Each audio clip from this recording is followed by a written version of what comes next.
Imam Busiri itu ngeluh, saya ini orang yang banyak kesalahan. Di antara salah saya adalah saya bisa ngomong tapi tidak bisa melakukan. Yaitu saya ngomong misalnya orang supaya tahajud, saya tidak tahajud. Saya ngomong orang supaya sholat sunat, saya nggak pernah sholat sunat. Itu sarahnya itu yang menyarai itu kan Imam Bajuri itu yang sarah Burda. Itu mengkritik begini. Kalau Anda ngendikan itu fi ma'radi dzammin nafsi, yaitu dalam konteks Anda mengkritik diri sendiri oke. Tapi omongan Anda salah. Karena secara usul fikih fatal. Fatalnya begini.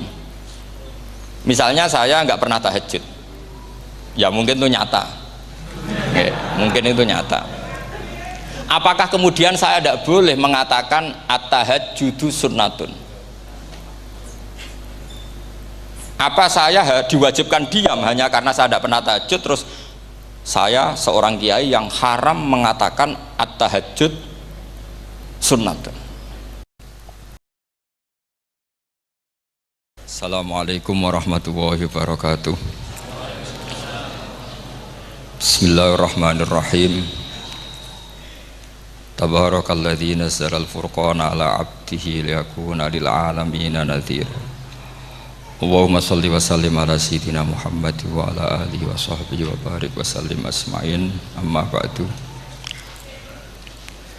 Ingkang kula hormati Kiai Haji Abdul Hanan wa ahli baiti, sedanten kanca-kanca santri peminat ilmu tafsir dan ilmu hadis ingkang kula hormati. Berbicara tentang ilmu tafsir, ada beberapa ulama yang menghindari kata tafsir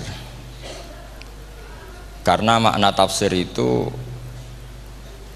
memaknai atau menduga apa yang dikehendaki Allah. Tentu itu sulit. Satu, bahwa faktanya kita sudah tidak bisa komunikasi dengan Allah karena tidak ada wahyu lagi. Sehingga dari kehati-hatian ini pernah suatu saat Abu Bakar ditanya, ma makna abban fi qaulihi ta'ala wa faqihatan wa abba.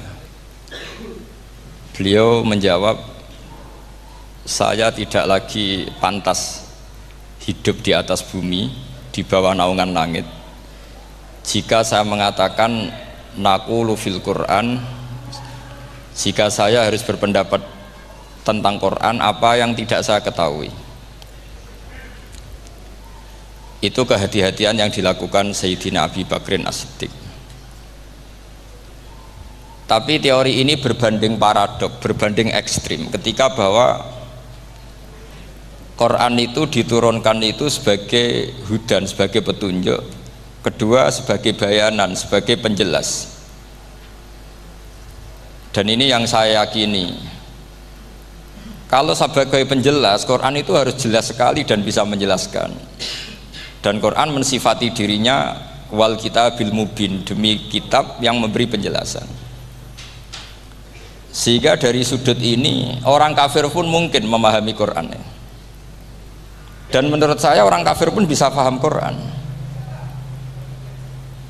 Kalau Ahok itu melintir Quran, tidak memahami Quran, paham? Senok harganya itu melintir Quran tapi tidak memahami Quran. Tapi bahwa Quran itu bisa difahami orang kafir itu ya. Logikanya gampang begini, kata Imam Syafi'i dalam kitab Ar-Risalah. Ketika Quran turun, itu pendengarnya itu tidak ada yang muslim, belum ada santri Kewagian, nggak ada santri Lirboyo, tidak ada santri Sarang. Pendengarnya itu non muslim. Nah ini sampai angan-angan, ketika Quran turun tuh pendengarnya muslim atau non muslim? Non muslim. Andai kan Quran itu turun tidak difahami orang kafir, maka lalu objeknya siapa, sasarannya siapa? Nah sebab itu akan aneh kalau kita yang mondok, misalnya ngaji Edkon, ngaji Alfiyah, ngaji Ulumul Quran, apa saja, kemudian Anda tidak paham Quran, padahal orang kafir saja bisa paham. Nah ini tantangan bagi kita. Sing kafir wis iso paham Quran, masa kita santri ndak paham Quran. Makanya begini, Di antara awal-awal periode Makkiyah ada surat disebut Qul ya ayyuhal kafirun. Katakan Muhammad ya ayyuhal kafirun. Karena mukhatabnya atau lawan dialeknya Nabi adalah orang-orang apa? Kafir. Mereka paham ketika dijelaskan Quran, paham. Dan sebagian mereka menjadi mukmin karena paham. Itu termasuk isi makalah yang saya utarakan di sini. Mereka tanya, ya Muhammad, siflana robbak amin dahabin amin nuhasin amin hajarin. Karena orang kafir jahiliyah itu punya tren yang namanya Tuhan itu fisik. Mereka punya Lata, punya Uzza, punya Hubal. Sehingga kalau Tuhan-Tuhan kita ini dari batu Muhammad, katanya Anda punya Tuhan yang berbeda. Lalu Tuhan Anda ini dari emas atau dari perak. Turunlah ayat Qul huwallahu ahad Allahus samad. Lagi-lagi mukhatabnya adalah orang kafir. Makanya ini juga akhirnya jadi ilmu madhab, ilmu tentang firqah-firqah dalam Islam. Bahwa kesalahan terbesar orang Khawarij sebagaimana yang dikutip Imam Bukhari. Nanti saya mencari di juz 4 atau di juz 3, pokoknya di bab Babu Qitalil Khawarij, karena Imam Bukhari punya adat diulang-ulang. Kata Ibnu Umar yang dikutip Imam Bukhari, innahum intolaku ila ayatin nazalat fil kufar faja'aluha alal mu'minin. Orang-orang Khawarij atau kalau sekarang orang-orang radikalisme itu meneliti Quran, kemudian ketika ada kriteria manusia-manusia tertentu itu dianggap itu kenanya orang Islam, korbannya orang Islam. Padahal awal mula ayat ini turun untuk orang kafir atau kritikan pada orang kafir. Ini cilaka betul. Karena logikanya seperti yang dikatakan Imam Syafi'i, ketika Quran turun ini nggak ada orang Islam, yang ada orang kafir. Sehingga mukhatabnya adalah orang kafir. Tapi ayat-ayat ini nanti dipakai Khawarij untuk mengcounter orang Islam, sehingga mereka mudah mengkafirkan kita karena pakai ayat yang dari awal Allah mengkafirkan orang kafir, sekarang ayat itu dipakai mengkafirkan orang Islam. Ini saking gebleknya orang apa? Khawarij. Makanya kata kitab Fathul Bari yang menyarai Bukhari itu, yang mendorong orang Khawarij seperti itu adalah jahluhum bisyariah. Memang mereka benar-benar bodoh, benar-benar goblok. Misalnya kita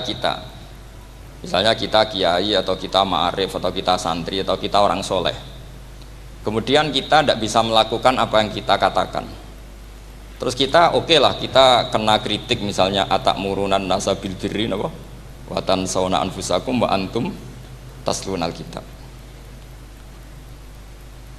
Terus kita katanya bisa ngomong tapi tidak bisa melakukan, terus dikritik dengan ayat itu mestinya tidak tepat. Karena itu asbabun nuzulnya adalah orang-orang Yahudi karena tahu bahwa sifat Rasulullah itu ada di Taurat, mereka menyuruh keluarganya itu masuk Islam, tapi mereka sendiri tidak mau Islam. Kemudian turunlah ayat atakmurunan nasa bil birri wa tansawna anfusakum wa antum taslunal kitab afala ta'qilun. Sekarang perbandingannya begini, misalnya ada orang Islam, taruh saja Zaid itu maling, ya maling, konsisten dia malingnya sampai tua. Terus menurut Anda Zaid yang muslim ini, Zaid itu muslim tapi maling, jangan bilang maling tapi muslim, dia itu ya. Kemudian Zaid bilang ke anaknya, "Cung, kowe aja dadi maling, dadi santri sing soleh, sing maling bapak tok." Ndak. Ini menurut analisis usul fikih. Ngomongnya Zaid itu benar apa salah? Benar kan? Nasihatnya ya benar, ngomongnya juga benar. Kamu tidak bisa ngeritik Zaid, kamu bisa ngomong tapi tidak bisa melakukan, tidak bisa. Fa innal amra bil ma'ruf wajib, wal qawla bil ma'ruf ya wajib, wal qawla bil haqqi ya wajib. Jadi itu hal yang berbeda. Misalnya fa innal amra bil ma'rufi wajibun, memerintahkan barang baik itu baik. Wa innal qawla bil haqqi ya wajib, mengatakan yang hak itu ya wajib. Berarti Zaid tetap kena khitab, kamu harus nasihati anak secara benar, kamu juga harus ngomong hukum secara benar. Lalu ketika Zaid ngomong hukum secara benar, cung ojo maling, maling ku dosa, cung ojo nerusno profesi ini bapak maling, maling itu tidak benar. Dia berarti sudah melakukan dua kebenaran, yaitu ngomongnya benar, nasihatnya benar. Dia salah, perilakunya tetap maling. Tapi jangan karena dia maling lalu omongannya enggak salah juga, berarti salahnya malah 3. Makanya ini pentingnya ngaji sama ulama, sama ahli usul fikih. Jadi tidak bisa dicampur adukkan. Zaid gagal dalam perilaku, tapi jangan gagal lagi di nasihat. Nanti kalau dia tidak nasihati, maka anaknya terus maling, alasannya niru bapaknya. Karena bapaknya kalau mau nasihati nanti disemprit sama santri-santri. Pak, sama oleh nasihati anak era sama maling, sama dewe maling. Oh, tidak bisa cara usul fikih. Itu malah yudroku kulluh, la yudroku napa? Kulluh, atau bahasa populernya al-maisur la yasqutu bil ma'sur. Misalnya kita sebagai kiai hanya bisa takrib, hanya bisa jurumiyah. Apa muda Fatul Mu'in cek abote. Bulet, maknanya bulet. Kamu tidak boleh ngomong gini, Cong, kowe sebagai muridku kudu nurut aku. Nak gurumu goblok tok takrib, kowe tok takrib wae. Gak oleh ngelangkai guru, gak sopan gitu misalnya gitu. Gak boleh gitu. Tetap kita ngomong, Cong, kowe aja koyo aku. Kowe kudu alim Fatul Mu'in, alim Fatul Wahab. Sama tidak bisa protes. Pak guru sendiri tidak bisa, tidak bisa. Kebenaran tetap sebagai kebenaran meskipun kita tidak kuat melakukan atau tidak bisa melakukan. Lagi-lagi ayat itu sebenarnya ada untuk kita, untuk orang Yahudi, ya ta'murunan nasa bil birri wa tansawna anfusakum wa antum taslunal kitab. Sebab itu istidlal dengan Quran itu memang resikonya tinggi kalau tidak bagi mutabakhir, karena ya itu tadi, ini harus ada pengetahuan yang luas tentang asbabun nuzul, tentang kriteria. Nah, kalau terpaksa, saya katakan terpaksa, kalau terpaksa kita itibar itu boleh, tapi itu terpaksa.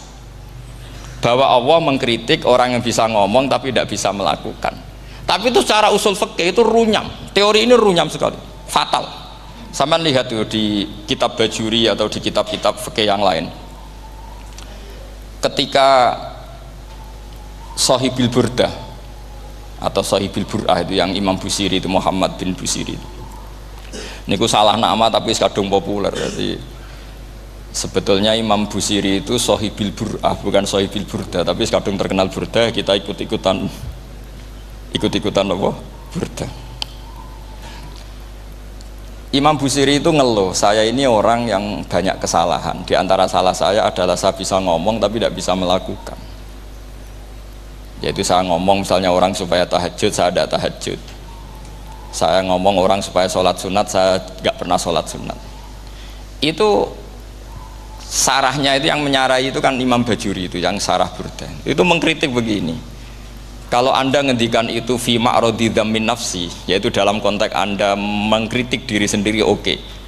Tapi omongan Anda salah. Karena secara usul fikih fatal. Fatalnya begini. Misalnya saya nggak pernah tahajud. Ya mungkin itu nyata. Oke, mungkin itu nyata. Apakah kemudian saya tidak boleh mengatakan at-tahajjudu sunnatun?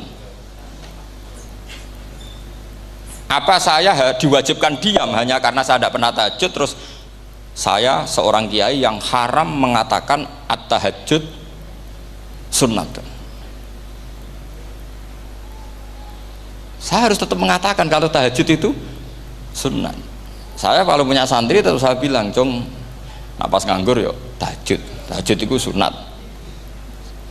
Karena mengatakan kebaikan pasti bagian dari kebaikan itu sendiri.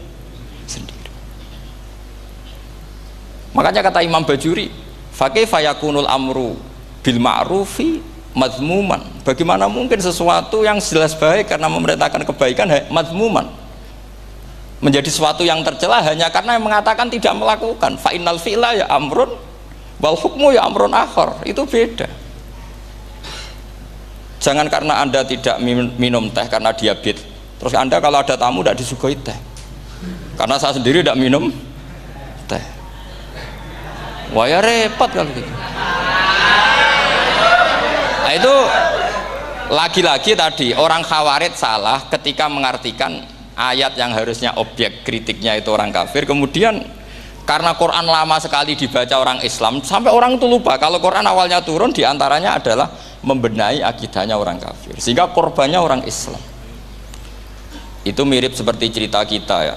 Santri-santri itu kalau punya musuh itu baca Hizib Nasor. Dulu pengarang Hizib Nasor itu musuhnya orang fasik, sehingga dihizib. Santri ora duwe musuh wong fasik, duwene kancane dhewe. Akhirnya kancane yang kena hizib.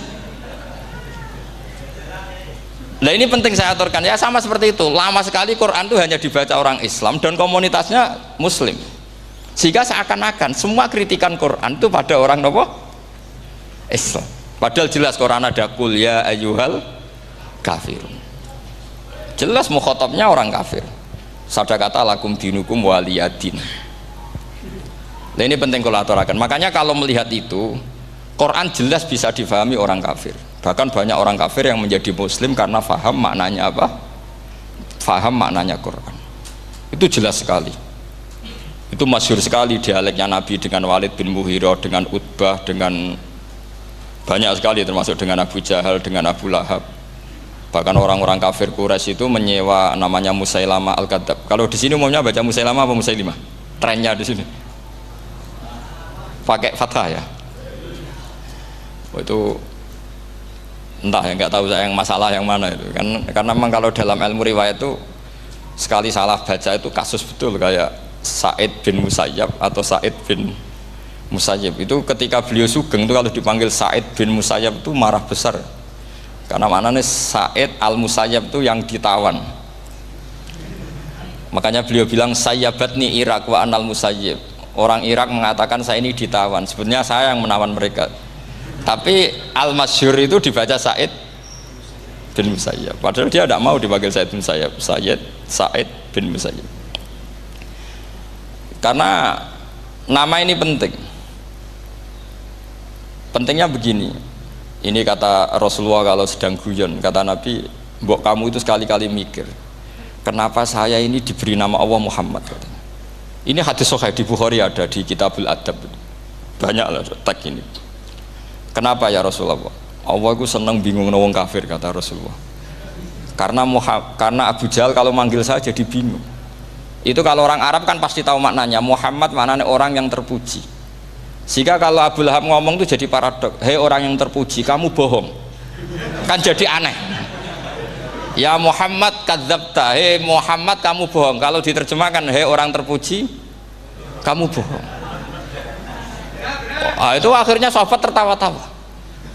Karena cek pinter deh pangeran milih nama kamu ya Rasulullah, karena ini bingungkan musuh gitu. Makanya kalau kamu udah anak kiai, itu anak kamu panggil, namakan saja Agus, pasti satu pondok manggil Gus semua. Itu aman itu. Oh itu mbok yang nggak seneng tetap panggil Gus. Karena kalau untuk Gus putra kiai kan butuh di bapak kiai, kan bapak ayus kadung ra kiai itu kan, itu ada triknya, yaitu anaknya dinamain Agus. Nah itu Rasulullah itu sudah dipilih sedemikian rupa oleh Allah, perilakunya benar, ahwalnya benar, sak namanya juga benar. Sehingga ketika Abu Jahal, Abu Lahab tahu bahwa nama Muhammad ini problem, karena ini madah itu memuji. Sehingga mereka kalau mencari Muhammad tuh bilang ainal madmum, mana orang yang tercela. Terus orang-orang Quraisy tidak paham, kamu nyari siapa? Akhirnya mereka bilang ana atlubu Muhammad, dan saya cari Muhammad. Akhirnya bilang Muhammad lagi. Nah, itu Quran juga main di ranah nama, sehingga Abu Jahal itu namanya kan Abul Hakam. Orang Islam dari awal memanggil Abu Jahal, karena kalau sampai kita manggil Abul Hakam kita akan mengalami paradok, ya Abul Hakam, hei bapak dari semua kebijakan, kamu begini, kan kacau. Makanya itu dari sini orang nggak boleh salah apa? Salah nama.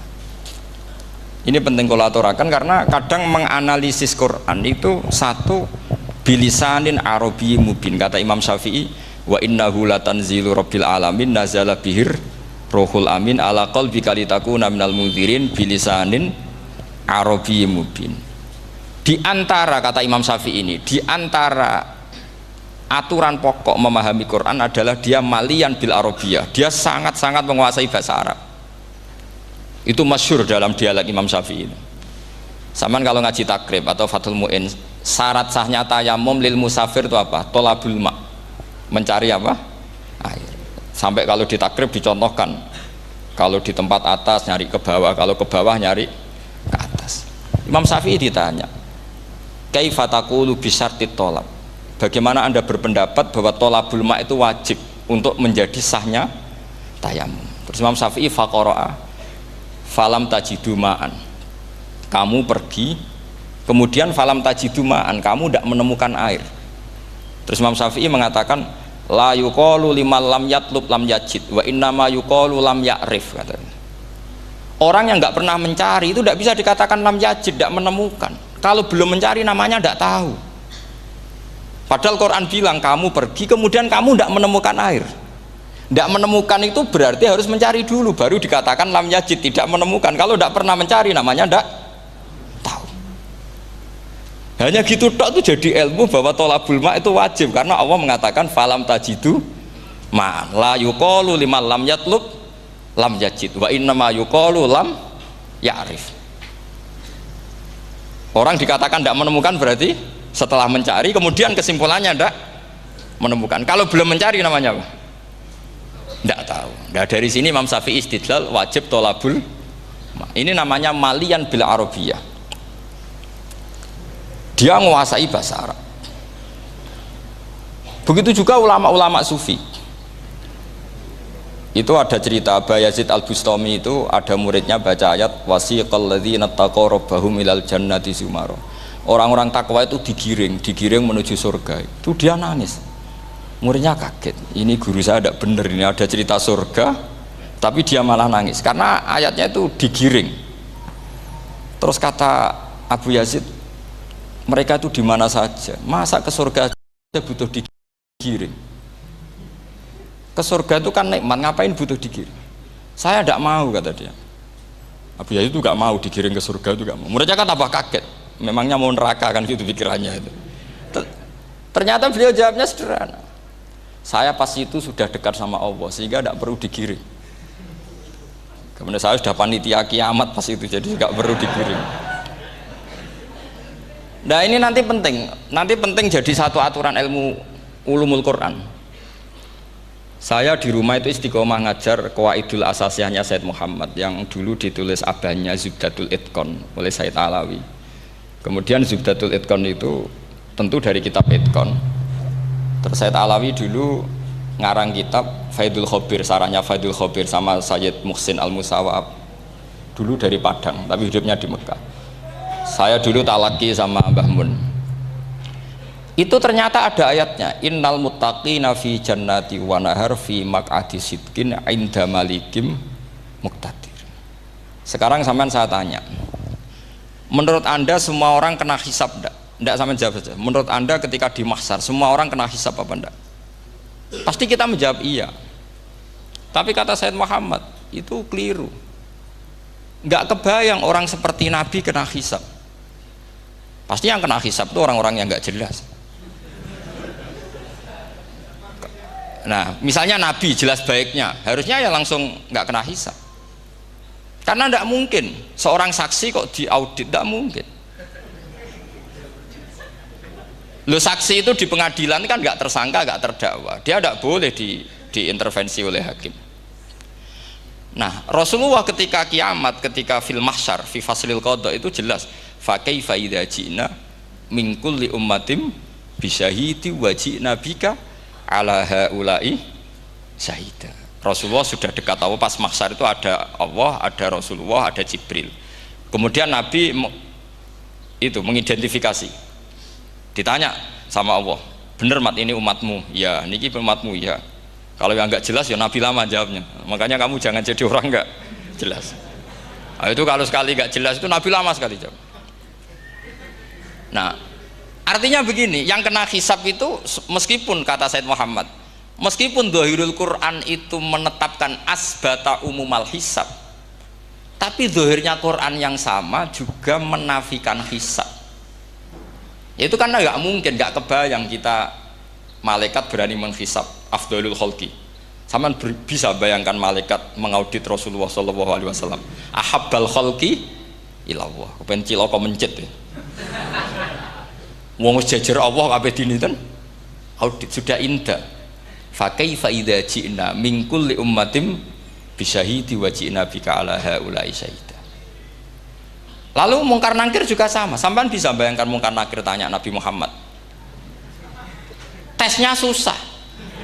Karena kalau Rasulullah terus ditanya, "Waman nabiyuka?" Wah, itu kan bisa kiamat itu.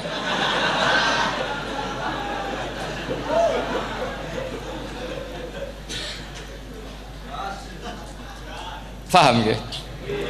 Makanya kata Sayyid Muhammad, ini kan teman-teman tanya, piye carane alim tafsirnya saja, sarannya satu hafal Quran, dua hafal Sahih Muslim, tiga semua orang sudah mati, tinggal kamu yang alim. Nah, itu, oh itu mesti aman itu. Nah kalau sampean tanya saya, apa buktinya Gus kalau orang tertentu tidak kena hisab? Ya buktinya tadi misalnya innalladzina qalu rabbuna Allahu tsummas taqamu tatanazzalu alaihimul malaikatu alla takhafu wala tahzanu wa absyiru. Mungkar nakir adalah malaikat penakut membawa ketakutan. Sementara para wali ini jelas malaikat kena konstitusi, malaikat harus mengatakan ke para wali alla takhafu wala tahzanu. Padahal Nabi tentu sayyidul auli. Para wali saja malaikat kena aturan kamu harus bilang alla takhafu wala tahzanu wa absyiru. Hei para wali, kamu jangan susah, jangan gentar, kamu harus gembira. Kamu bisa bayangkan misalnya mungkar nakir bawa godok atau orang kalau dipukul ajul sak walang-walang. Kemudian kamu bayangkan si Abdul Qadir ngalami itu, Abdul Hasan Asadali ngalami itu, Abu Yazid Al Bustami.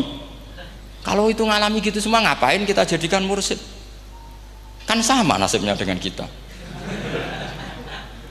Nah, Zahirul Quran mengatakan asbatal hisabah. Tapi Zahirul Quran di ayat yang lain lam yusbit al hisabah. Makanya tadi umumul Quran juga ditaksis dengan muqayyid. Yang mutlak ditaksis dengan yang muqayyad. Yang mujmal ya sama seperti itu, aturannya seperti itu, ditafsir sama yang mufassal. Sama orang kafir yang jelas, sampean bisa bayangkan malaikat ngaudit Fir'aun. Cek kurang penggaweane. Jelas eleke kok di audit. Misalnya Abu Lahab di audit, oh malaikatnya celaka mencet. Berarti dia agak percaya sama pernyataan Tuhan tabat yada abi lahabiu. Malaikat kok ngaudit Abu Lahab? Mungkin Gusti kula ceke. Nak menawi wonten api. Lho ki ora tau ngaji Quran tapi wong ayate tabat yada kok cek di cek.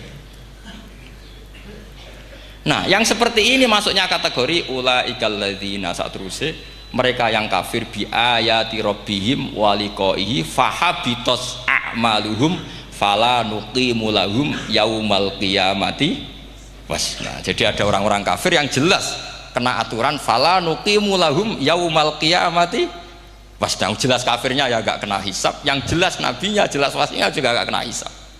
Yang kena kita di tengah-tengah. Tapi ilmu itu ikut mainstream karena semua orang bilang ada hisab ya kita ikut-ikutan bilang, ya sudah gitu saja. Tapi kalau aslinya ya rapati percaya. Umumnya uang gerono mati ditalkin ya kita melok-melokan nalkin. Tapi kalau kadang ya gak kebayang. Piye nak wali-wali ditalkin. Makanya ada di dunia wali itu ada cerita Rabi'ah Dawiyah, itu termasuk keramat beliau itu. Kali Imam Sibawi kan dalam cerita wali kan ditanya marbuka, ngapunten niku man mausul napa istifham. Wah itu malaikatnya ndak pernah khataman alfiyah kan repot. Kalau Rabi'ah Adawiyah lebih parah lagi, itu beliau tuh nangis sekeras-kerasnya, nangis terisak-isak, dia tersiksa. Ya Allah, engkau itu zat yang paling saya kenali dan harusnya semua makhluk itu kenal engkau, tapi ini hamba engkau tanya engkau itu siapa ya? Itu kan ini orang aneh kata gitu. Karena Allah itu adharud dzahir, kata sampai Imam Sibawi silakan a'raful ma'arif. Jadi wong ora ora wis geblek tenan dari Imam Sibawi. Imam Sibawi kan atas nama dia pakar nahwu pertama mengatakan dhamir paling makrifat di antara 6 isim makrifat, paling makrifat itu dhamir. Tapi meskipun gitu a'raful ma'arif Allah. Yang paling makrifat dari sekian isim makrifat itu Allah. Artinya satu nama yang orang harus kenal semua. Makanya di antara keramat beliau ketika ditanya, wong kok ora tau ngaji fikih men ngaji nahwu wae. Gak tahu dia ngaji carane sesuci, carane iddah to gak tahu ngaji nahwu. Terus dia tanya, "Bima fa'ala rabbuka?" Lalu Allah memperlakukan kamu gimana? Terus kata Imam Subabeh, "Ghafaroli, Allah mengampuni saya karena saya orang yang mengatakan Allahu a'raful ma'arif." Ini penting kalau aturakan. Jadi makanya kalau sampean tanya caranya ilmu alim gimana, ya satu tadi, kalau sampean masih banyak orang hidup, syaratnya kamu harus hafal Quran, hafal hadis, hafal sekian ribu hadis, hafal sekian ulumul Quran. Itu kalau masih banyak orang hidup. Kalau sudah kamu sendiri hidup, ya sudah, pokoknya isokulhu ya salim sendiri kan, nggak ada saingannya ini. Makanya kata Said Muhammad, beliau mengatakan, kita meyakini umumal hisab ya berdasar zahiril Quran, kita menafikan umumal hisab bahwa hisab hanya yahtassul liqaumin duna qaumin juga berdasar zahiril Quran. Kita percaya semua mayat ditanya mungkar nangkir ya berdasar zahiril ahadis. Kita tidak mengumumkan teks ini juga berdasar zahiril ahadis. Karena malaikat mungkar nangkir juga malaikat. Berarti dia kena aturan kalau ketemu para wali Allah takhafu wala tahzan. Faham sih kalau maksudnya? Ini penting kalau aturakan. Jadi makanya aspek ya, sampean bisa memulai kalau ingin jadi orang alim tafsir bisa mulai dari yang mudah saja, yang fikih saja. Makanya kata Imam Ghazali, kenapa Mu'tazilah jadi segoblok itu? Karena dia tertipu oleh umumatul Quran, oleh teks-teks umum. Dia tidak tahu mukhasisnya. Padahal setiap ayat umum itu pasti ada mukhassis. Misalnya begini ya, kalau kamu maknanya fikih saja, contoh yang paling mudah familiar itu fikih ya. Misalnya kita ngaji Quran, wal mutallaqatu yatarabbasna bi anfusihinna salasata quru. Kalau orang dicerai, itu iddahnya itu 3 kali masa nopo suci. Apakah aturan iddah seperti ini hal hadhil iddah amatun likulli mutallaqatin am li mutallaqatin makhsusah? Apa ini semua mutallaqah iddahnya pasti salasata quru, apa orang tertentu? Ya enggak, asal dia mutallaqah pasti iddahnya salah satu quru. Anda goblok, Anda salah besar. Kalau misalnya yang dicerai adalah orang hamil, iddahnya apa? Salah satu quru apa watil hamli? Watil hamli. Kita butuh ayat lain, wa ulatul ahmali ajaluhunna ayyadna hamlahu.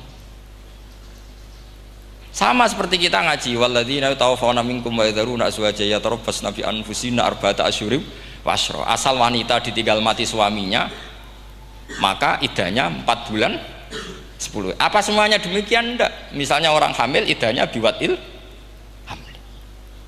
Artinya kalau Anda tertipu umumatil Quran, berarti Anda sama dengan menghukumi orang ditolak semua iddahnya salah satu guru.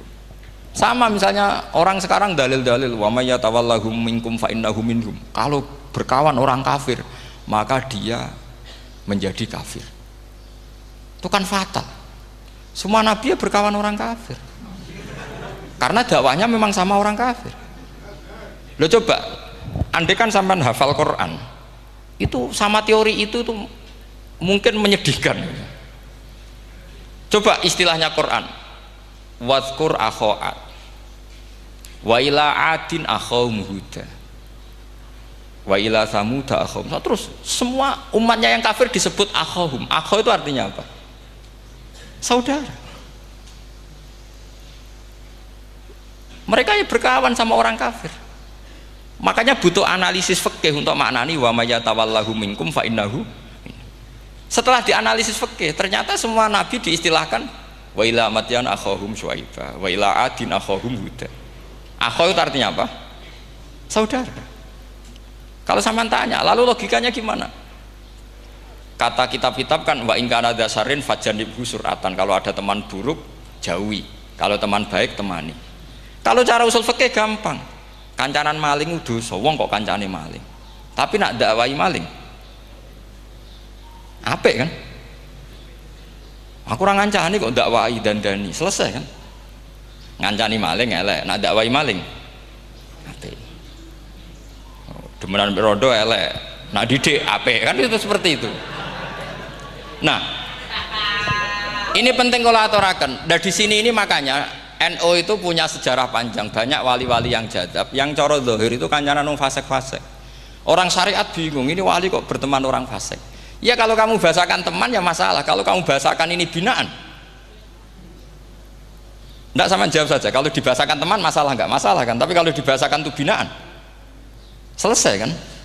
Sama, Nabi berkawan orang kafir itu enggak karena berkawan, itu binaan Nabi. Memang Nabi itu jadi Nabi, objeknya adalah mengislamkan orang kafir. Ya berlama-lama Nabi dialek dengan mereka, muasyarah sama mereka. Bahkan Nabi diharuskan bersikap baik sama mereka. Itu yang disebut fabima rahmatim minallahi lintalahum walau kunta faddzan ghalidhal qalbi lan faddu min haul. Tapi sekarang itu orang sudah tidak pakai ilmu. Orang-orang radikalisme itu nggak pakai usul fikih. Pokoknya kalau ada ayat terjemahnya gini ya sudah itu jadi madhab. Akhirnya kecelakaan seperti ini. Pokoknya kalau ada ayat faqtulul musyrikina haitsu wajadtumuhum wa khudhuhum wahsuruhum waq'udu lahum kulla marsad. Sudah hafalnya ayat itu saja. Dia tidak mau ngapalkan misalnya qatilul ladzina yuqatilunakum. Ada ayat lagi wa akhrijuhum yamin haitsu akhrajukum. Sehingga ulama kita membagi kafir itu ada harbi, kita musuhi, ada zimmi, ada muahad, ada musta'man. Itu ulama karena tahu tidak semua orang kafir itu harbi. Tidak semuanya dhimmi, tidak semuanya mu'ahad, tidak semuanya musta'man. Kalau harbi oke, kita perang, kalau dhimmi ya kita bina.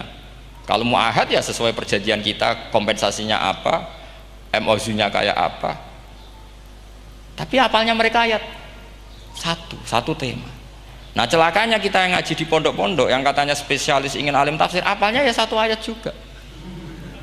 Wah itu kan satu ayat versus satu ayat. Itu ngeri. Makanya kalau sama tanya saya ini katanya di acara ini sama tanya gimana caranya jadi ahli tafsir, saya jawab gampang. Caranya itu hafal Quran, hafal hadis, terus hafal ulumul Quran. Ya misalnya nadoman ya Faidul Khobir lah. Kalau kitab nasar ya minimal itu setengah lanya itkon lah. Kalau nggak lanya amat ya agak lanya. Karena kitab tafsir itu gampang. Teorinya itu mudah sekali. Misalnya al-ibratu bi umumil lafzi la bi khususis sebab. Itu sama dengan kayak kaidah fikih. Karena kalau kaidah fikih itu saya itu pernah dibisui kiai itu. Ini kisah nyata itu. Dibisui kiai itu pas basul masail dulu saya itu masih sering mau basul masail. Tani mun pensiun mun mboten niku mun. Dulu saya dengan Gus Zofur putrane Mbah Mun itu sering makili Pondok Anwar basul masail fikih. Tapi tidak tahu ceritanya Gus Zofur jadi dokter tafsir, saya juga kok ya tahu-tahu menekuni tafsir. Lama-lama orang itu lupa status saya yang fakih ya. Makanya saya itu ya kadang eman gitu karena ini status penting juga. Tapi status fikih itu kadang memang menyesatkan. Karena begini, itu dulu pernah ada basul masail itu begini. Ini kisah nyata ini. Ada desainer baju putri untuk putri, anak putri. Kemudian desainer itu menciptakan satu celana pendek misalnya, atau celana seperempat. Dengan desain ini pasti kalau dipakai itu auratnya itu kelihatan. Bagaimana hukumnya desainer ini? Apa termasuk mimman sarro'a as-sayyi'ata? Karena terjadi kasfil aurat. Apa enggak? Rata-rata kalau kiai yang khusuk-khusuk, yang sepuh-sepuh, desainer itu dosa. Gara-gara tren pakaian ini wong wedok buka aurat. Tapi kiai-kiai alim yang muda-muda, entah saking belingnya, entah saking pinternya, enggak tahu. Bilang begini, Pak Yai, yang didesain apa? Ya celana itu. Lalu celana itu fungsinya nutupi apa buka aurat? Ya nutupi. Lu kan lumayan urun nutupi. Kalau haram ya dicopot. Lu kan malah parah itu. Bingung kayaknya. Sampai bilang gini kan. Wah semanis. Itu kan makanya ini guyon ilmiah. Repotnya ngadepi orang alim muda itu kan mbok gedhingi ku ilmiah, mbok senengi fasik.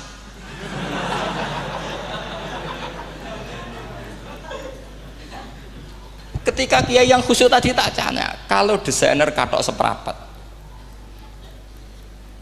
paham gitu? Kau coba yang celana dalam terlalu vulgar itu, paham gitu? Ndak rok saja lah, rok mini misalnya, rok selutut. Sampean jangan ngeres ya, yang rok selutut misalnya. Rok selutut itu desainernya kena hukum haram enggak? Sampean jawab saja. Oh haram dari kiai sepuh karena dengan desain itu misalnya lututnya kelihatan. Tapi pertanyaannya Kiai Muda saya masih ingat betul, saya tanya. Lalu fungsi pakaian itu apa Pak Yai? Fungsi itu kan tetap nutupi sebagian aurat. Kalau Anda haramkan, barang haram itu harus dihilangkan. Nah, itu. Sampai Kiai itu setelah acara itu manggil saya. Gus, kalau ngakoni jenengan alim tapi podo repoti. Pada repoti nak dalam itu kan terus itu ada perumusan di redaksi keputusan yang dijual itu, yang masail fikihnya kan terus diputuskan, dibukukan. Kalau redaksinya halal terus nanti orang pakai rok semua. Dan saya balik bantah, kalau redaksinya haram orang nggak pakai rok. Akhirnya itu apa, kebijakannya lucu. Buak we Gus, pertanyaan itu buak sak jawabannya oke. Jadi kita debat tidak jadi. Ini cerita ilmiah, makanya sama tidak wajib anut saya ini terlalu ilmiah, jadi tidak baik untuk kehidupan kesalian, kurang baik. Jadi ini, tapi ini ilmu, tetap kaidahnya fikih ma la yudraku kullu la yudraku kullu. Jangan kalau tidak bisa nutupi aurat semua, lalu jangan sama sekali. Lungki kan kaidahnya kan gitu, ma la yudraku kullu la yudraku kullu. Misalnya Anda punya tetangga nggak mau pakai jilbab, nggak mau pakai pakaian muslimah, kamu tidak boleh bilang munisan raklambinan, tidak bisa. Malayu trokukulu, malayu trokukulu, nu layu troku nopo. Makanya ini kita harus hati-hati. Nah bayangkan sekarang orang meneliti Quran itu yutrokukulu. Mestinya kalau Anda meneliti radikalisme, ayat yang terkait radikalisme diteliti semua. Ternyata di surat Taubat yang disebut suratus Saif, yang bahkan haram baca bismillah, itu ada ayat wa in ahadum minal musyrikin nastajaroka fa'ajirhu hatta yasma'a kalam Allah thumma ablighu ma'mana. Muhammad, kalau ada orang kafir mau belajar Quran sama kamu, ya harus kamu pelajari hatta yasma'a kalam Allah. Setelah mereka mau belajar, ya ablighu ma'mana, thumma ablighu ma'mana, kamu harus menjamin keamanan dia. Itu di surat Taubat, termasuk akhiru suratin nazalat, gak mungkin terjadi mansuh. Tapi orang-orang ekstremis selalu pakai faqatulul musyrikin haitsu, apalan itu terus. Yang orang liberal yang menaparin la ikraha fiddin. Ya sudah seperti itu. Sing orang-orang ora tegas, ora tau nahi mungkar, ya ma arsalna ka ila rahmatal lil alamin. Ngono terus. Yang kelompok tukang nahi mungkar ya ayatnya amen nahi mungkar. Saya tuh heran, kenapa mereka punya masalah dengan hafalan kayaknya. Kenapa sih hafalannya kok pedot itu? Kita yang hafal semua bingung jadi akhirnya kita yang pinter anut sing goblok. Karena saya tuh pernah debat sama orang salaf, debat gitu. Setelah saya mengutarakan sekian hadis, ada tuh Pak hadis itu, waduh, harusnya kamu ngaji saya, ada debat tuh yang level, kalau nggak level tuh nggak boleh katanya. Itu kan ngeri. Makanya ini penting ya, kalau sampean tanya ingin jadi alim tafsir ya harus hafal Quran semua. Kalau tidak mungkin yang nunggu orang semua mati baru Anda jadi ahli tafsir, karena tidak ada musuhnya. Tapi saya pastikan orang kafir pun bisa memahami Quran, yaitu tadi hatta yasma'a kalam Allah. Sayyidina Umar tuh masuk Islam tuh gara-gara dengar adiknya baca Toha ma anzalna alikal Qur'ana litashqa illa tadhkiratal liman yakhsha tanzilam mimman khalaqal arda was samawati ula ar-rahmanu alal arsis tawa. Itu dia ma huwa bikalamil basar, tidak mungkin seperti ini karangan manusia, itu tidak mungkin. Akhirnya dia Islam. Banyak orang Islam karena diperdengarkan Quran, karena memang notnya sudah unik, makna kualitasnya juga sudah unik, semuanya itu unik, indah. Sampai sekarang pun orang kafir itu orang paling tahu Quran. Makanya Allah mensifati orang kafir itu hasadam min indi anfusihim mim ba'di ma tabayyana lahumul haq. Sekarang sama saya tanya, orang sing tabayyana lahumul haq itu orang faham apa orang tidak faham? Mereka orang kafir itu mengingkari Quran, padahal mim ba'di ma tabayyana lahumul haq, setelah kebenaran nyata bagi mereka. Nyata bagi mereka artinya orang kafir faham apa tidak faham? Faham. Cuma mereka punya penyakit hasadam min intian. Mereka juga kalau ada ayat tentang ahkam yang memberatkan, mereka bilang i'ti bi Qur'anin ghairi hada au badil. Muhammad harusnya jangan tema itu yang diangkat, bu cari Quran yang lain yang enggak tema itu. Mereka sampai memilih tema itu karena paham apa karena tidak paham? Karena paham. Makanya di makalah saya pastikan ngaji tafsir itu gampang karena orang kafir pun bisa. Kalau kasus Ahok itu bukan paham itu melintir, beda, paham sama melintir itu beda. Itu diterjemah kemenang tuh jangan mengangkat kawan orang Islam, bukan ngangkat pemimpin. Ya likanya kalau ngangkat teman saja tidak boleh, apalagi ngangkat pemimpin. Fatal mana berteman sama orang salah sama ngangkat. Saman kancanan maling iki apik nak menawa nang andani, terus ngangkat, "He maling ke pimpinanku." Parah mana? Parah mana? Artinya sama saja ketika diterjemah jangan ngangkat teman, sebetulnya ngangkat pemimpin lebih fatal. Itu kan mafhum awlawiyah, itu kan normal saja. Itu di Quran biasa, misalnya innalladzina ya'kuluna amwalal yatama dzulman, orang yang makan hartanya anak yatim secara zalim. Kamu bilang, "Gus, saya tidak makan kok, sepeda motornya tak gasap, tak jual." Yang diharamkan kan makan. Wah, ya sarap kalau gitu. Maknanya begini, memakan harta anak yatim artinya ifsad. Ifsad itu merusak. Nak ngono ikhraq, membakar atau mencuri sama dengan makan, bal asyad, malah kan lebih apa? Lebih apa? Dasar. Jadi yakuluna di situ tuh ba'dul amsilah, sebagian contoh min wujuhil ifsad atau min wujuhil ihlak. Jangan kok karena ayatnya makan, oh yang haram tuh makan, kalau nyuri gak apa-apa. Waya fatal.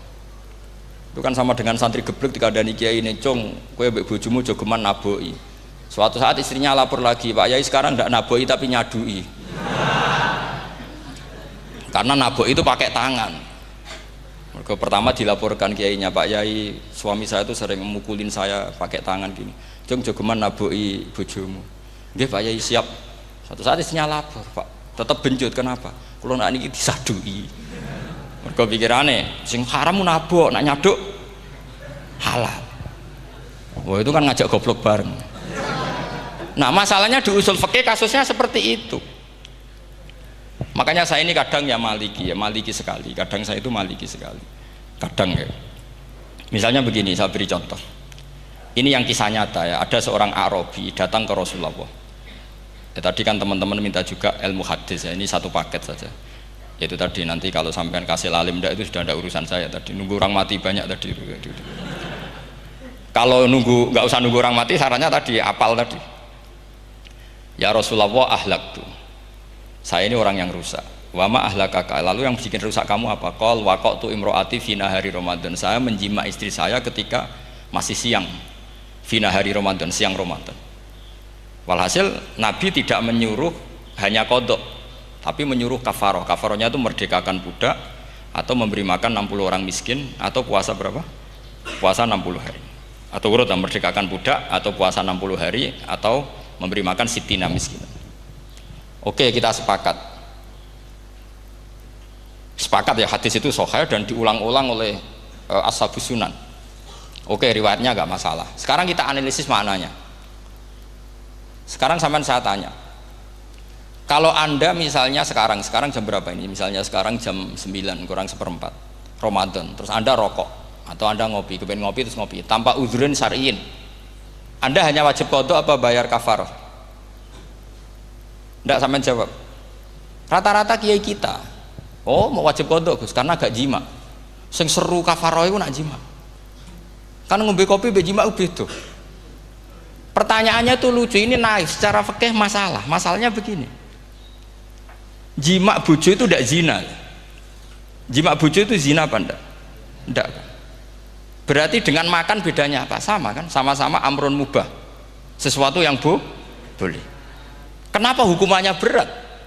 Makanya kata Imam Malik, enggak itu nilainya. Nilainya adalah hadku hurmati Ramadan bi ghairi udhrin syar'iyyin. Makanya kata Imam Malik, siapapun yang makan fina hari Ramadan, iftar apapun fina hari Ramadan bi ghairi udhrin syar'iyyin, maka hukumnya sama dengan jima fina hari Ramadan. Karena sama-sama ihlak ifsad hurmata Ramadan bi ghairi udhrin syar'iyyin. Loh ndak, ini ilmiah. Kamu ndak harus cocok, tapi otak kamu harus percaya. Loh iya kan, beda kan. Saya secara nafsu ndak cocok, cek berarti. Tapi ilmiah saya setuju. Kalau kiai ngandani itu kan pasti pakai badul amsilah, kan nggak mungkin semua contoh disebut. Cong penak melaku jogo mandul wong wedok iku mari setan. Mboten delok Mbah, nyekel lho malah parah to. Ndak bisa. Makanya ini masalahnya lafat. Ini kembali ke Imam Syafi'i, bilisanin arabiyyim mubin. Ketika seorang kiai bilang cung jogeman delok cawe itu adalah mengungkapkan al-muharramat, bukan mentaksis yang haram itu hanya melihat. Saya ulang lagi ya, ketika seorang kiai bilang cung jogeman delok wedok sing haram, itu semangatnya adalah melawan keharaman, bukan mentaksis yang haram hanya delok. Itu di Quran normal semua, di semua lugat ya biasa. Itu kan sama seperti misalnya seorang bang ngasih uang cucunya, cung tak kayak duit 100.000, cung gue tuku es, terus gue mendingan nak ragu tuku es haram iki kan ngongkone tuku es, lah kepen putumu mati kan nyeben 100.000 gue tuku es. Ya mulai dulu istilahnya nak bangnya ke ibu tuh cung 100.000 gue tuku es, cara wong kuno. Nah, maksudnya gue pokoknya umumnya cah cilik senane es cuma nyebut. Ya sudah seperti itu. Sama seperti Quran menghentikan begini. Ini memang salate yang fikih dulu, yang pokok-pokok. Di antara yang nggak boleh dikawin adalah wa antasma'u bainal ukhtaini illa ma qad salaf. Kamu tidak boleh menikahi Sri dan Zainab, kakak beradik. Sudah sepakat nggih? Fi nikahin wahid nggak boleh al jam'u bainal ukhtain. Jadi mbaknya kamu kawin, adiknya kamu kawin fi nikahin wahid. Tapi nak ngeduni boleh, berarti kan dengan waktu yang berbeda. Quran hanya menyebut itu. Kemudian Rasulullah zaman Sugeng itu hanya nambahi wala binal mar'ati wa ammatiha wala binal mar'ati wa kholatiha, juga agak boleh menikahi ponaan plus buliknya, baik bulik dari bapak yaitu ammah maupun bulik dari ibu disebut apa? Kholah. Kemudian ulama fikih merasa ada yang kurang, ditambahi lagi. Dua perempuan yang andekan yang satu itu lelaki kok haram nikah, berarti haram jam'u fi nikahin wahid. Misalnya cucu rabibahnya boleh enggak? Enggak boleh kan? Berarti kalau sampai mengumpulkan cucu dan bahnya fi nikahin wahid juga enggak boleh. Tapi orang yang waras itu tidak akan nyalahkan Quran ketika tidak lengkap. Wa antasma'u bainal ukhtaini ila ma qad salaf, ini tidak lengkap. Yang haram kan tidak hanya jam'u bainal ukhtain, termasuk mengumpulkan cucu dan banyak, karena Quran nggak mau dengan logika tidak waras itu, tidak mau. Taruh saja orang itu rata-rata mbahnya kan umur 70 tahun, cucunya umur 17 tahun, kebayang nggak kamu nikahi sehingga adekan boleh bareng, pasti kamu milih bareng. Makanya Quran hanya bakas wa antasma'u final ukhtain, karena yang mungkin masih menggugah selera itu dua. Tapi kalau cucu sama mbahnya itu, kalau ada yang masih selera kan ya sarap tuh. Tapi fikih sebagai kaidah tetap menerangkan termasuk yang haram jam'u adalah bainal mar'ati wajad datiha. Paham juga maksudnya? Artinya ketika menyebut itu tidak jaminan merangkum semua hukum, tapi ba'dul amsilah. Fa'innal akila yaktafiya bi isyaratil ba'di, karena orang kalau punya akal diisyaroi sebagian sudah paham. Ini penting kalau aturakan. Jadi ini penting.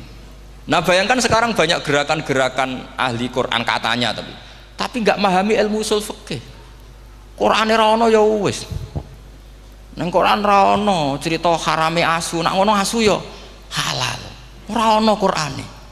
Sing ra ono iku tekem ora Quran iku aneh-aneh kowe.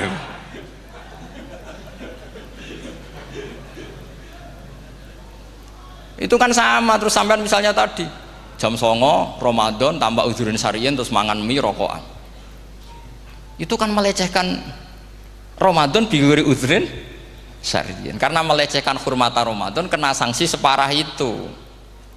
Jangan kamu terus bilang, tapi Nabi hanya bilang masalah jima fi nahar Ramadan. Jima istri itu hukumnya itu tidak zina, hukumnya itu mubah, sama dengan makan. Ini cara madzhab Maliki, tapi kita alhamdulillah madzhab Syafi'i. Ya itu masalahnya. Berhubung itu menguntungkan sami'na wa ta'na. Nah, itu. Tapi saya sendiri dalam konteks ini, saya itu ya sangat-sangat Syafi'iyah, sangat-sangat Syafi'iyah. Dalam banyak hal sangat-sangat Syafi'iyah. Tapi dalam banyak hal kadang-kadang saya ya Maliki. Nah, itu kan kalau sampean tanya kenapa gitu, ya hikmahnya baca banyak saja. Karena yang Syafi'i itu ya karena bacanya hanya Syafi'i. Itu bukan fanatik, itu keterbatasan. Jadi itu beda, ada apa itu namanya, ada fanatik, itu keterbatasan. Itu beda sekali. Jadi kita harus ngaji yang banyak. Saya itu termasuk utang ya sama Imam Syafi'i itu baca kitab Ar-Risalah. Itu kitab yang kadang satu ulama baca sampai 500 kali. Yaitu Imam Syafi'i itu dalam kitab Risalah itu begini, ini termasuk ulumul Quran yang paling penting. Muqaddimahnya begini. Wan nasu sinfani min awalil amri. Wan nasu sinfani. Ketika Rasulullah datang membawa Quran itu manusia hanya ada dua. Al kuffar sing dari jenis ahli kitab dan kuffar dari jenis yang tidak ahli kitab. Bahkan tidak ada orang Islam zaman itu. Pertama Nabi jadi Nabi itu adakah pendengar yang Muslim? Kan tidak ada, semuanya ahli kitab. Makanya susah kalau Quran kamu analisis korbannya orang Islam itu, kata Ibnu Umar itu lucu. Dulu tuh mukhatabnya itu orang kafir, jelas kuliah ayyuhal kafir. Ya ayuhan nasu ubudu rabbakum alladzi khalaqakum. Jelas orang kafir. Karena orang Islam nggak mungkin dikhatabi ubudu rabbakum. Makanya Imam Suyuti kalau nafsir itu ngeper. Ubudu rabbakum wahiduhu. Tapi kalau mukhatabnya orang Islam dawimu alal ibadah atau dawimu alat tauhid. Karena dia tahu kalau mukhatabnya orang kafir ubudu ya masih wahidu. Kalau sudah Islam kok dikhitabi ubudu mudawamah alal ibadah. Itu saking alimnya Imam Suyuti. Ini saya teruskan. Kalau mukhatabnya itu orang kafir ahli kitab, itu kemungkinannya ya dua cara mereaksi Quran. Yaitu disebut lam yakunil ladzina kafaru min ahlil kitabi wal musyrikina munfakina hatta ta'tiyahumul. Jadi lam yakunil ladzina kafaru, jelas kafaru itu umum. Kemudian ditafsir kafaru itu ada yang min ahlil kitabi, berarti kafaru yang jenis Yahudi Nasrani. Ada kafaru yang min ahlil kitabi wal musyrikin, kafaru yang jenis musyrikin, yaitu kafir Mekah. Karena cara kaidah nahwu al atfu yaqtadi taghayyur, kalau ada ataf pasti konteksnya beda. Ja'a Zaidun wa Amrun, berarti Zaid ada Amar, Amar ya tidak Bakar, karena Ja'a Zaidun wa Amrun wa Bakrun. Pasti orang ini berbeda. Tidak boleh orang yang sama kamu pakai ataf. Ini sudah clear ya ini ya. Kemudian cara pandang mereka ya beda. Ketika Rasulullah mengajak tauhid, itu ahli kitab tidak masalah. Memang harusnya Tuhan itu satu. Tidak masalah bagi ahli kitab. Problem bagi ahli kitab adalah Muhammad itu nabi. Itu kita nggak suka. Kalau Tuhan satu oke, tapi kalau Muhammad nabi tidak oke. Kita bisa jadi nabi. Kata mereka, karena mereka merasa nasabnya sampai Ibrahim. Sementara zaman itu mereka sanksi Muhammad itu nasabnya konti, gak jelas. Ini penting kalau aturakan. Sehingga dalam konteks ini Allah menjawab ahli kitab dulu. Ini itu disebut Muhammad itu nasabnya jelas. Ini itu fihi ayatum bayinatum maqamu Ibrahim. Ini saya dengarin. Ibrahim itu jelas pernah ke Mekah. Bukti Ibrahim pernah ke Mekah adalah jejak kaki Ibrahim di makam apa? Makam mereka, artinya buatan kuburan, buatan jejak kaki Ibrahim ketika bangun Ka'bah. Fihi ayatum bayinatum maqamu Ibrahim. Pun. Kalau Ibrahim pernah di Mekah, artinya beliau pernah nikah di Mekah. Paling tidak punya dzurriyyah di Mekah. Ini gua Ismail dibawa ke Mekah. Jelas ayatnya wa id yarfa'u Ibrahimul qawaida minal baiti wa Ismail. Ini dengarin ya. Sebab itu saking alimnya berjanji itu beliau tahu betul masalah utama Rasulullah Muhammad adalah disangsikan nasabnya. Sebab itu kitab berjanji pertama cerita setelah dia alhamdulillah macam-macam awalu ma'anab tadi saat terus dia bilang wa ba'du fa'akul huwa Muhammad bin Abdillah bin Abdil Muttalib. Saat terus ya wa ba'du wa Muhammad bin Abdillah bin Abdil Muttalib wasmu syaibatul hamdi khumitat khisaluhus saniyah. Saat terus Ibnu Qusayn, saat terus sumiyah bi Qusay litaqasi fi biladi qudu'atal qasiyah. Karena dia tahu yang masalah bagi Rasulullah itu adalah masalah nasab bagi mereka loh, bagi mereka yang kafir. Terus beliau ngendikan ditutup wa adnanu bila raibin indadawil ulumin nasabiyah ila dhabihi Ismaila nisbatuhu wah jelas saya Adnan itu pasti puter cucu-cucunya Nabi Ismail. Karena orang Yahudi yang disoal Muhammad itu, kamu itu siapa kok tahu-tahu Nabi? Kamu orang Arab itu tidak pernah ada Nabi. Yang Nabi itu normalnya orang Israel, yaitu turunan Yahudi, karena Yahuda bin Yakub bin Ishak bin Ibrahim. Akhirnya Allah membuktikan fihi ayatum bayyinatum maqami, bukti kalau Ibrahim pernah di Mekah adalah jejak kakinya di Mekah, itu dekat Ka'bah. Ini jawaban Allah yang tentang ahli kitab, karena sudah jelimet. Ada ilmu ansab, ada ilmu nasab, ada polemik kitab samawi. Kalau kafir Mekah ini goblok-goblok. Ketika Rasulullah pakai teori tauhid, orang kafir Mekah itu sangat gobloknya bilang gini, Muhammad, kita ini urusannya banyak, utang kita banyak, kasus saya banyak. Kok Tuhannya satu itu tidak cukup?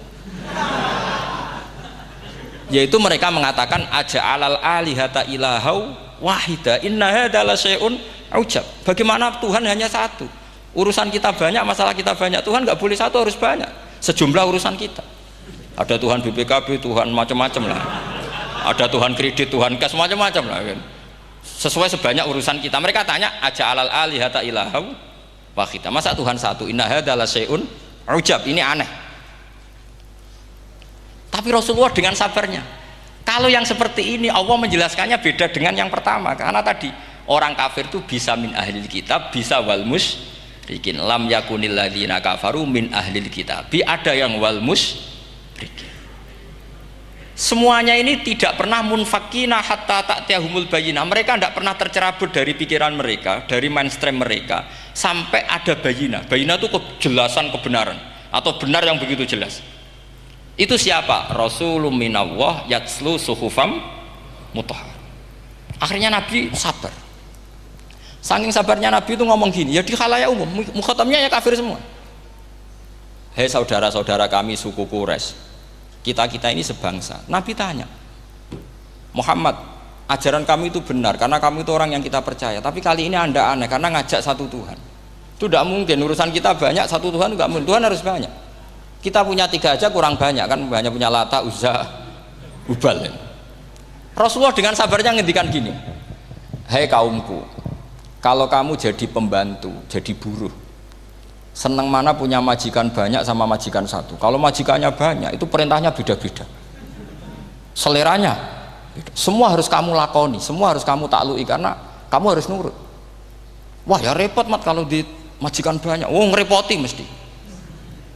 Rasulullah tinggal nimpali, Tuhan kamu itu majikan kamu. Kalau Tuhannya banyak, perintahnya ya banyak, seleranya beda-beda. Kamu bingung nggak? Wah ya bingung, ya sudahlah mat satu aja. Akhirnya mereka masuk Islam. Nah itu disebut Nabi itu fatona, punya kecerdasan artikulatif. Kalau menjelaskan itu masuk akal. Nah itu disebut dorobawahu matalar rojulan fihi syuraka'u mutasyakisuna wa rojulan salamal lirojul hal yastiawiyani masalah alhamdulillah. Nah ini penting. Allah membuat satu perumpamaan bagaimana ada satu pembantu yang punya majikan banyak, yang berbeda-beda seleranya, berbeda-beda perintahnya. Dengan kalau hanya satu majikan, apakah sama? Mereka jawab tidak sama, enak punya satu majikan. Begitulah Tuhan kamu, harusnya satu. Jadi artinya gini, kalau kamu ngaji ulumul Quran, kamu harus tahu ini khitab ke kafir. Kafir yang mana? Ahli kitab atau kafir yang musyrik. Nah sekarang tidak tahu lagi, pokoknya kafir. Makanya kalau orang berdebat mereka itu tidak goblok meneh. Waduh. Makanya sama tidak usah ketularan goblok sing pun sing wis goblok ora usah ditambahi mun kathah dan ini pun niku. Ya karena kita ngaji jelas Qur'annya kan lam yakunil ladzina kafaru itu masih ada min lil bayaniyah atau min li bayanil jinsi. Kafaru itu sopo? Siji min ahlil kitab, 2 kafaru sing wal musyrikin. Dua-duanya tidak pernah munfakina hatta ta'tiyahumul bayyinah. Mereka tidak akan tercerabut dari pikirannya sehingga ada bayyinah. Bayyinah itu siapa? Rasulun minallah yatslu sufam. Nah, ketika Nabi menjelaskan asal usul nasabnya bahwa Sayyid Adnan itu ila Ismail, Ismail jelas putra Nabi Ibrahim. Mereka terus baru iman karena ada fihi ayatum bayyinatum maqamun apa Ibrahim. Ya jadi saya kira demikian, nanti kan akhirnya jam itu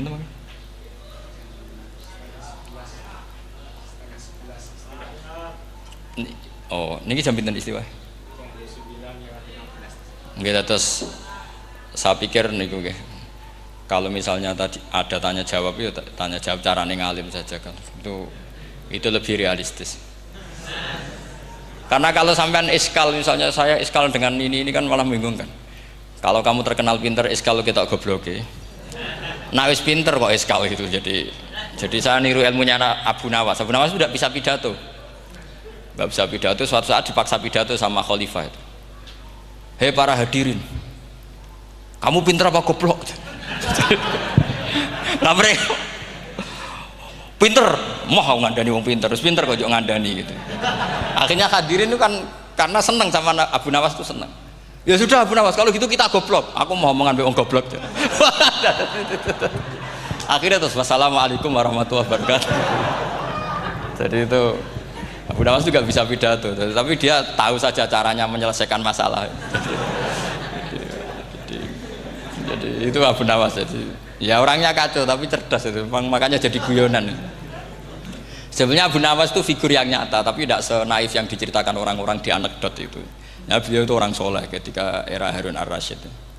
Tapi ya tadi karena banyak cerita yang macam-macam.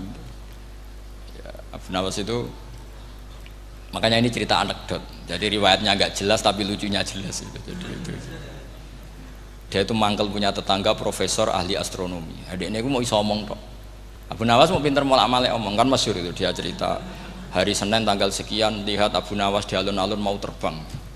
Orang lihat semua itu Abu Nawas itu ya sudah di podium ya hanya gitu-gitu tok. Kok nggak mau terbang-terbang? Ya mau itu ya tidak. Wassalamualaikum warahmatullahi wabarakatuh. Yang bilang Abu Nawas terbang siapa? Abu Nawas mau terbang. Yang namanya mau itu ya tidak.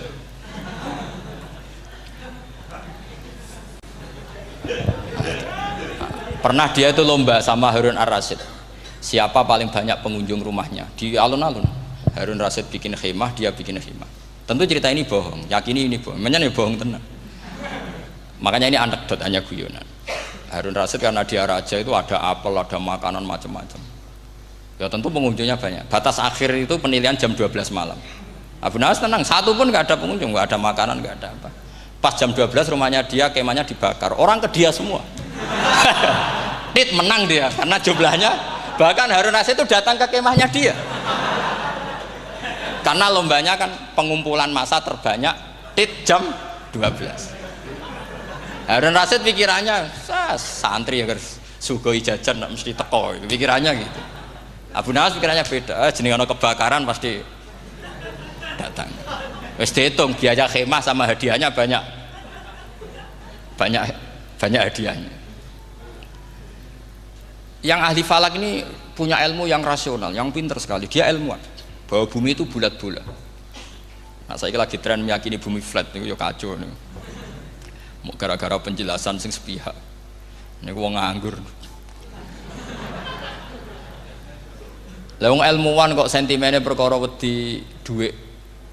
Enggak boleh ilmuwan menyebut sentimen apa? Uang. Akhir bumi itu bulat-bulat. Jadi kalau Anda jalan ke timur terus nanti ke titik yang sama. Abu Nawas ora paham karena dia memang enggak ahli sains gitu. Suatu saat si profesor ini kemalingan, malingnya melayu ngetan. Terus minta tolong sama Abu Nawas, kejarlah maling itu. Kemana? Ke timur. Dia ngejar ke barat. Ditanya sama profesor, saya udah bilang larinya maling itu ke timur, kalau kejar ke barat nanti ketemu di titik yang sama. Jadi, akhirnya profesornya ngerti, oh ngenyek tuh. Jadi, nah khawatir saya nanti kalau santri-santri tidak pinter ilmu, terus pilihannya ilmu kayak Abu Nawas, jalan pintas tadi. Karena belajar falak jelimet, belajar faraid apa? Jelimet, ada aul, ada roh, terus semua ada masalah yang ruwet-ruwet terus. Akhirnya mau olah bicara. Ini musibah inna lillahi wa inna ilaihi raji'un. Itu tidak boleh. Quran tidak mengajarkan itu. Quran tetap mengajarkan ilmu meskipun ada nilai seninya. Ya tadi nilai seni tadi misalnya Allah mencontohkan daraba wa masalah rajulan fihi syuraka. Terus kedua uniknya Quran itu begini. Setelah dipikir itu nyata-nyata lebih detail. Misalnya begini.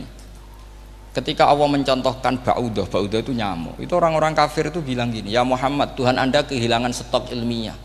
Sehingga contoh itu enggak yang dahsyat tapi sekedar nyamuk. Wong nyamuk kok digawe contoh. Mbok ya contoh itu dinosaurus, tak jerapah, tak apalah yang keren itu. Mosok contoh apa? Nyamuk.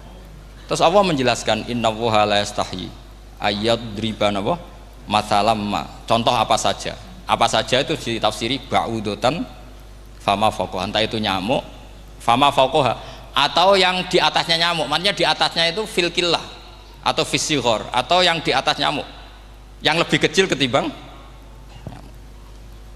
Sekarang saya contohkan kata Rasulullah, contoh yang kecil saja, nggak usah bikin nyawa, nggak usah, itu terlalu mustahil.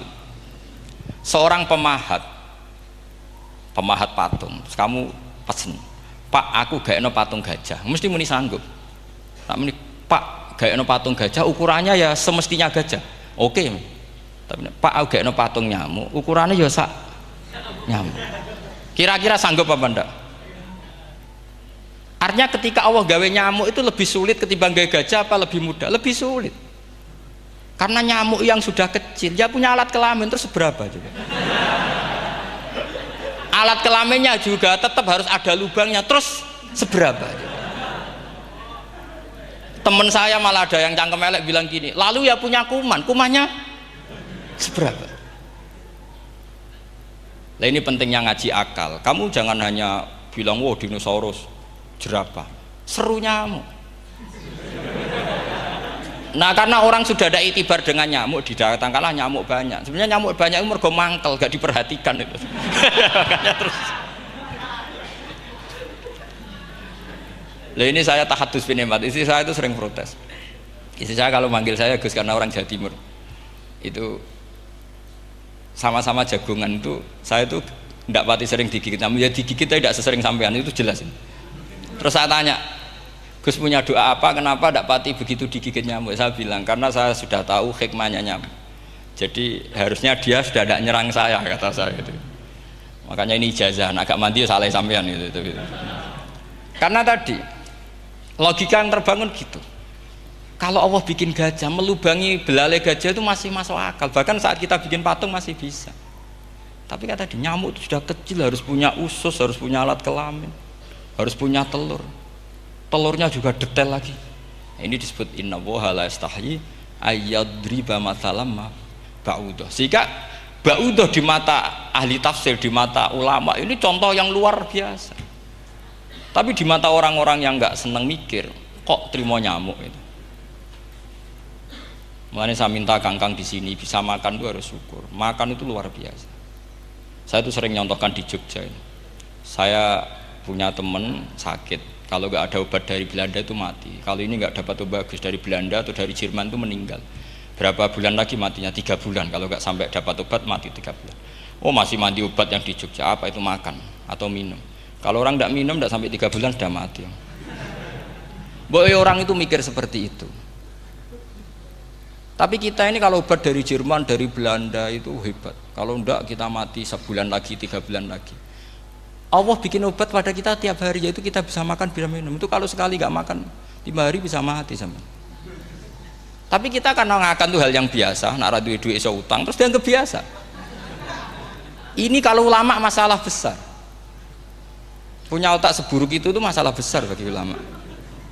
Sehingga Allah tidak malu ketika ngendikan kulu wasrobu, tidak malu karena makan ini urgen, sangat penting.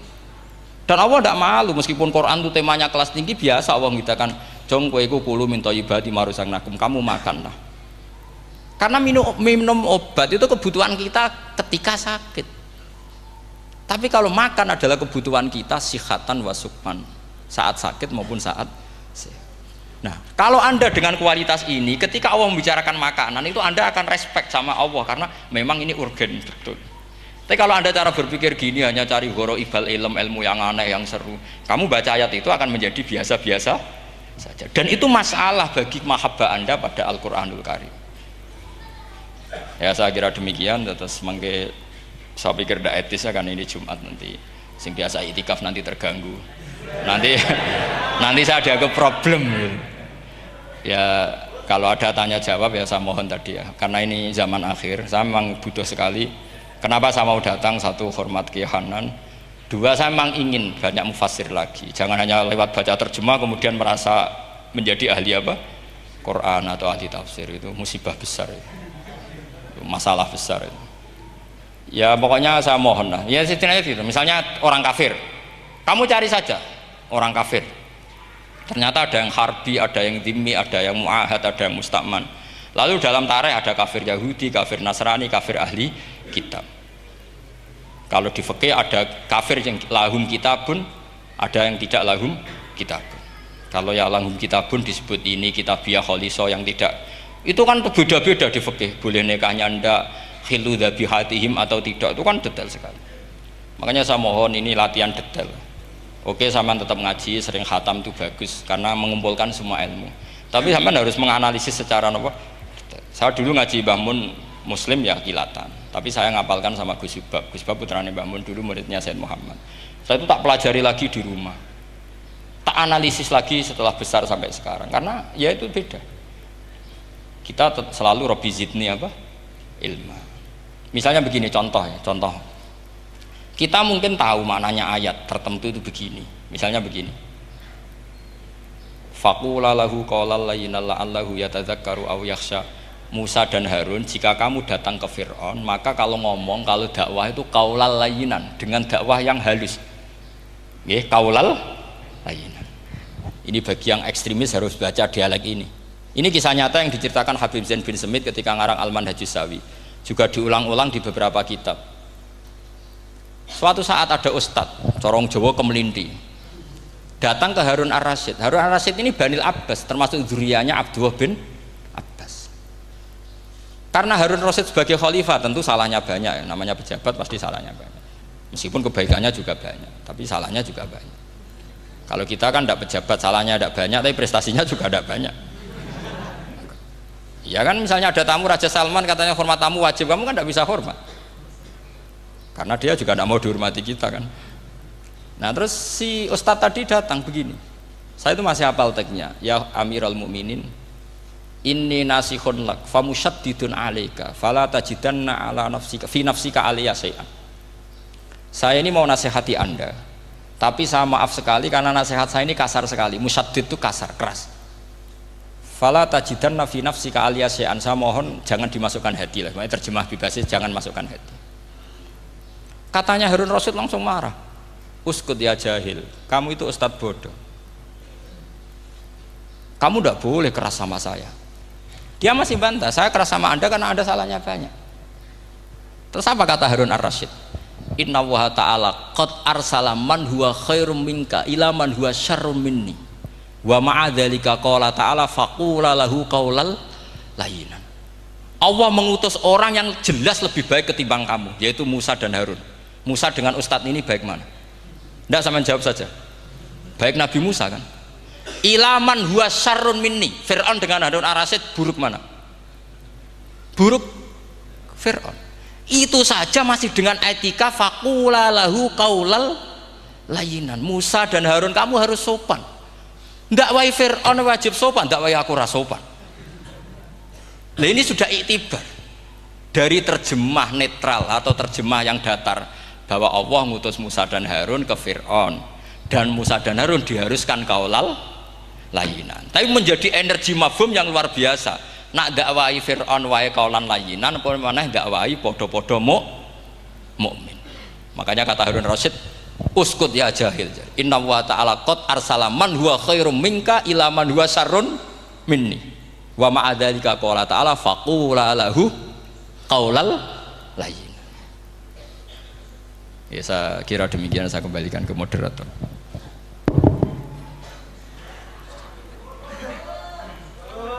Setengah jam Jumat. Ini nanti Jumat setengah jam mawon iki pun mepet. Alhamdulillah penyampaian materi dari beliau telah selesai. Sangat menarik, gamblang dan sangat jelas sekali, sehingga mungkin tidak butuh untuk kesimpulan dari moderator. Jadi dialog ada waktu 30 menit. 30 menit kami buka 2 pertanyaan dulu mungkin. yang dari depan ada mic, monggo diparing niki Bapak Majroh niki. Satu orang satu pertanyaan Pak nggih.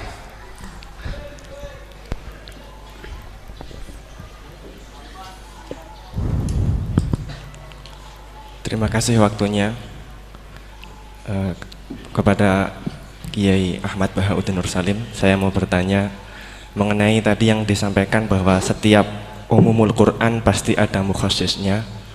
Ketika dilihat zaman sekarang ada kelompok liberal yang mencoba untuk mengamandemen Al-Quran dengan tidak mengkaitkan konteks zaman dulu, malah mengkaitkan dengan konteks zaman sekarang.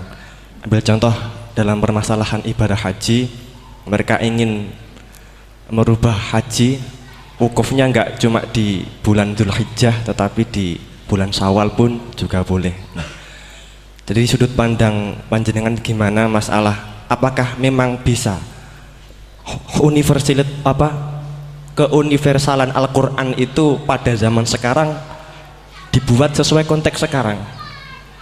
Itu saja. Sampun? Nggih. Nggih. Penanya kedua, monggo.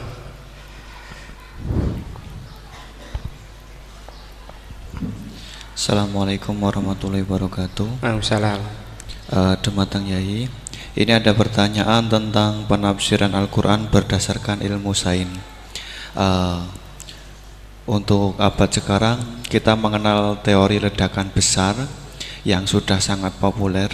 Namun walau demikian ilmu ini masih dalam bentuk zon yang wakilnya hakikatnya kita belum tahu dan belum yakin secara pasti.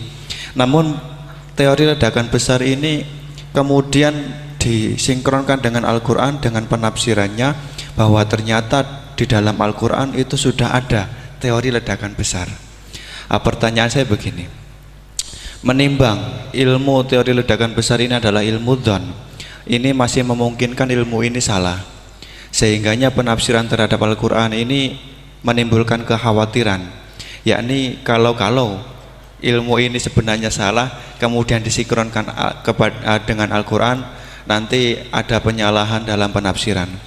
Namun sisi lain terdapat kebaikan, yakni ada banyak orang bicara bahwa Al-Quran turun sekian ratus tahun lalu ternyata di dalamnya memuat teori ledakan besar yang baru muncul abad modern ini. Dari penjelasan ini pripun monggo Yai tentang penafsiran berdasarkan ilmu yang masih dzon yang belum hakikatan seperti ini, monggo. Oke, sama namanya. Oke. Sing pertama Pak Ulil, yang kedua Pak Anwar. Itu sudah sama-sama keren Pak ya. Nggih. Pak siswa. Pak Ulil apa Ulin? Ulil. Pak Ulil. Ulil apa? Ulil Absor. Ya, sudah Ulil Absor sudah bener ya. Itu namanya sudah bener. Nggih. Yang kedua Anwar ya? Kedua Pak Anwar. Enggak, sudah gitu dulu. Cekap dua dulu. Sing pertama mungkin nek jenengan niki pertanyaan yang pertama, apakah keumuman Al-Quran bisa ditaksis sesuai konteks sekarang, konteks sekarang kekinian niki. Niku pertanyaan yang pertama. Pertanyaan yang kedua, kejadian sains yang sesuai dengan sains, ilmu sains niku apa bisa juga dibenarkan ditafsirkan ke Al-Quran, mengingat ilmuwan-ilmuwan sains sekarang mengatakan bahwa Al-Quran itu banyak yang sesuai dengan sains akhir-akhir ini. Nah, seperti ledakan besar niku kalau diarahkan ke Al-Quran, apa memang sains itu sebenar-benarnya persis dengan Al-Quran atau masih ada kemungkinan nggak sama? Hafal Quran? Buatan apa belum? Tapi hafal juz 30. Nggak betul. Enggak. Ya. Ini rileks saja ya. Memang saya ulang lagi. Memang syaratnya itu hafal Quran tadi. Enggak, karena begini, saya berkali-kali berdebat sama orang-orang liberal. Sekarang saya tanya, mereka kan senang sekali ya mengutip ayat la ikraha fiddin, bahwa dalam agama itu tidak perlu pemaksaan. Sebetulnya ayat itu jelas ada terusannya qad tabayyana rusydu minal ghayy. Yang benar tentu begitu jelas, terpisah betul begitu jelas, yang benar ya benar, yang salah ya salah. Sehingga kita tidak perlu memaksa orang, misalnya 2 ditambah 2 itu 4, terus kamu paksa, kalau nggak mengatakan 4 tak penjara, itu tidak perlu. Kalau orang waras pasti bilang 2 tambah 2 4, 1 tambah 1 2. Kebenaran la ilaha illallah itu seperti itu, kebenaran yang begitu nyata sehingga tidak butuh dipaksa. Jadi sebetulnya la ikraha fiddin itu konteksnya karena kebenaran benar-benar sudah punya eksistensi yang nyata, untuk diakui itu tidak butuh pemaksaan. Orang seluruh Indonesia akan bilang 1 tambah 1 itu 2, nggak usah diintimidasi nanti ditangkap Pak Gatot gitu. Ya tidak perlu. Makanya terusannya aja lah, repotnya sekarang santri-santri kalau pidato khitobiah di pondok-pondok ya diputus kayak orang liberal, la ikraha fiddin. Itu belum wakaf, masih qad tabayyana rusydu minal ghayy. Paham yang saya maksud ya? Sehingga kadang Nabi itu ngendikan secara ekstrim, misalnya mangqala la ilaha illallah dakhalal jannah, siapa yang meyakini la ilaha illallah nanti pasti masuk surga, entah kapan pasti masuk surga, kalau belum ya antri masih, tapi pasti lah. Terus Nabi sempat ngendikan, itu hadis sahih, wa in zana wa in saraka, meskipun pernah punya masa lalu, zana itu fi'il madhi, pernah punya masa lalu, pernah zina, pernah maling, itu sampai 3 kali sahabat protes. Tapi saya berkali-kali ngomong di ngaji di Jogja, di Bojonegoro, di rumah ngomong, kebenaran yang absolut, kebenaran yang hakiki tidak bisa terganggu oleh perilaku sosial. Bukan masalah seakan-akan hadis ini membolehkan zina, itu tidak mungkin. Inna wa la ya'muru bil fahsya, Allah tidak akan nyuruh hal yang buruk. Tapi saya beri satu logika, satu analogi. Kalau rektor Al-Azhar kamu tanya 1 tambah 1 berapa Pak Rektor, pasti bilang 2. Kamu tanya Amrozi ya bilang 2. Kamu tanya Pak Ahok ya bilang 2. Kamu tanya Anies Baswedan ya bilang 2. Tanya Pak Nusron dijawab 2. Sama, semuanya jawab 2. Karena kebenaran hakiki pasti absolut. Sekarang misalnya gini, ada ronte dari dulu Doli misalnya, kamu tanya Mbak 1 tambah 1 itu berapa, pasti bilang 2. Jangan kamu mentang-mentang imam masjid, saya tak jawab 3, saya kan imam masjid, masa sama dengan lonte? Tidak bisa, kebenaran absolut itu pasti sama. Mbok rektor Al-Azhar sama siapapun ya jawabnya sama. Paham yang saya maksud? Sebab itu kadang Nabi ngendikan wa in itu la ilaha illallah itu kebenaran absolut, lebih absolut dibanding 1 ditambah 1 2. Sehingga kebenaran absolut la ilaha illallah itu nggak bisa terganggu oleh apapun. Paham ya maksud? Nah itu maksud qad tabayyana rusydu minal ghayy. Kita tanya rival politik, Pak Jokowi kamu tanya 1 tambah 1 ya 2, Pak Prabowo ya bilang 2, bukan karena rival politik. Tadi Pak Jokowi jawab berapa? 2, ya udahlah 4. Tidak ada seperti itu. Nah, itu disebut qad tabayyana rusydu. Nah kembali ke ide tadi, ide bahwa wukuf boleh di mana saja, terus boleh tidak syawal, itu udah ide. Sebenarnya sampean mikir saja itu sudah kriminal. Berarti sampean ngapalkan pikiran salah ya. Karena kalau kita diskusikan itu lucu sekali, karena ya itu sudah begini loh kaidah khilaf itu, saya kasih tahu. Walaysa kullu khilafin jaa mu'tabara illa khilafal ladzi khadzum minan nadhari. Tidak semua khilaf itu dianggap satu khilaf, satu perbedaan pendapat kalau kualitasnya nggak sama-sama mutu. Kalau yang satu nggak mutu itu nggak dianggap khilaf, nggak level. Itu tadi misalnya Imam Ghazali ngendikan begini, qala al-Ghazali gini-gini, pasti saingannya ya qala Nawawi atau qala Al-Qurtubi atau qala siapalah. Jangan qala al-Ghazali terus kamu saingi menurut Ustadz dari Solo, dari Jogja, wah ya udah level, masa Imam Ghazali disaingi. Itu ya, aturannya seperti itu. Ini jelas. Rasulullah sendiri yang ngendikan al-hajju arafah, bahwa syarat sahnya haji adalah wukuf, dan Nabi menyebut arafah. Tentu kita tidak pernah memperbandingkan apa yang disabdakan Nabi dengan yang jadi pikiran mereka itu. Kalau mereka alasannya karena orang bergumul di situ, di Mina, di Arafah, gara-gara waktunya sama, titiknya sama, terus terjadi kematian gini. Apa yang nggak wukuf di Arafah itu hidup semua. Itu kan kayak dalilnya orang rokok. Rokok mari cepat mati. Oh, sing ra rokok ya mati. Orang-orang jil juga mati. Orang-orang liberal yang pikirannya katanya ingin menyelamatkan kehidupan juga pada akhirnya mereka mati. Mendingan mati di Arafah keren di tanah suci. Bodoh usah begitu. Sebetulnya begini loh. Mereka itu menjadi salah karena nggak mau ngaji fikih secara serius. Saya itu menyesal sekali ya. Kenapa sih orang wukuf itu kok dungani suwira barbar itu memang sakiliane. Boy dongo aku yakin pangeran apian sediluk itu tetap dituruti. Gitu aja gak usah lama-lama. Ya kata hikam kan gitu. Ngelingno pangeran ojo suwi-suwi. Sing perlu dielingno sing iso lali. Pangeran iso lali kok amen mbok elingno wae kan gitu cara madzhab hikam. Makanya kata madzhab hikam kan gitu. Wa inna ma yunabbahu man yajuzu alaihil ikhfal. Yang boleh diingatkan yang mungkin lupa. Tapi kalau masih ingat ya sudah tidak usah diingatkan lagi. Doa itu sekali saja. Saya ini termasuk korban kitab hikam. Loh, saya itu berkali-kali ke Mekah. Itu saya kalau dongo itu pertama di Multazam berdoa. Itu saya sebagai santri ya pas di Multazam ingin berdoa lagi. Tapi mesti spontan itu ingat hikam. Yang boleh diingatkan yang mungkin lupa. Akhirnya bilang ya sudah tadi Gusti ya gitu dok. Di putaran ketiga bilang tadi loh Gusti gitu terus. Karena memang saya malu mengingatkan zat yang nggak mungkin lupa. Tapi sampean jangan ikut saya, ini kriminal. Ini termasuk sisi-sisi kriminal ilmu saya. Tapi ilmunya ada, sampean cari di hikam. Wa inna ma yunabbahu man yajuzu alihil ikhfal. Yang boleh diingatkan yang berpotensi lupa. Mungkin Anda punya dalih, wah aku dongo mau nunjukno butuh Gus, tapi ra kepen disembadani. Ya alhamdulillah aku yang ngono. Tapi tak pikir makom sampean tidak seperti itu, tetap kepengen disembadani. Lalu pertanyaannya kemudian, kalau kita ngikuti fikih, sebetulnya nggak perlu menumpuk di Arafah. Sama cari di takrib, di mu'in, di semua bab fikih. Wukuf di Arafah itu sah dan tidak perlu muksun. Walau mutarodidan, meskipun hanya jalan-jalan. Bahkan di Fathul Mu'in diberi walau lagi, walau fitolabi abidin. Moro Arafah, golek duit ceblok atau golek apa, ini ya sah. Loh, andai kan semua melakukan itu mau ngesif muter saja kan selesai kan. Mari terus dodongkrok di situ lama-lama.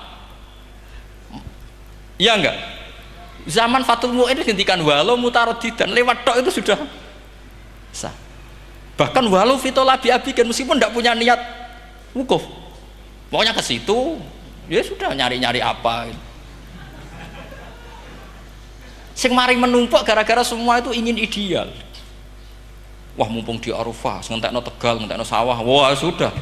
Makanya kalau haji itu sama orang yang ngedol Tegal mesti seru, wah itu nangis. Haji be orang alim atau orang KBIH gak iso nangis karena malah badi kan dia kan nggak pati iso nangis mesti itu.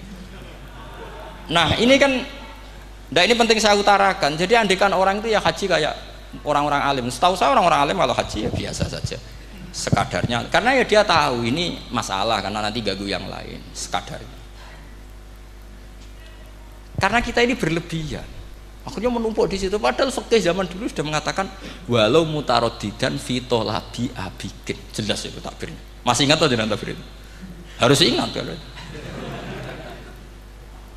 Jadi ini kan problem kita lagi-lagi tidak hafal, kita tidak menguasai ngotok fikih.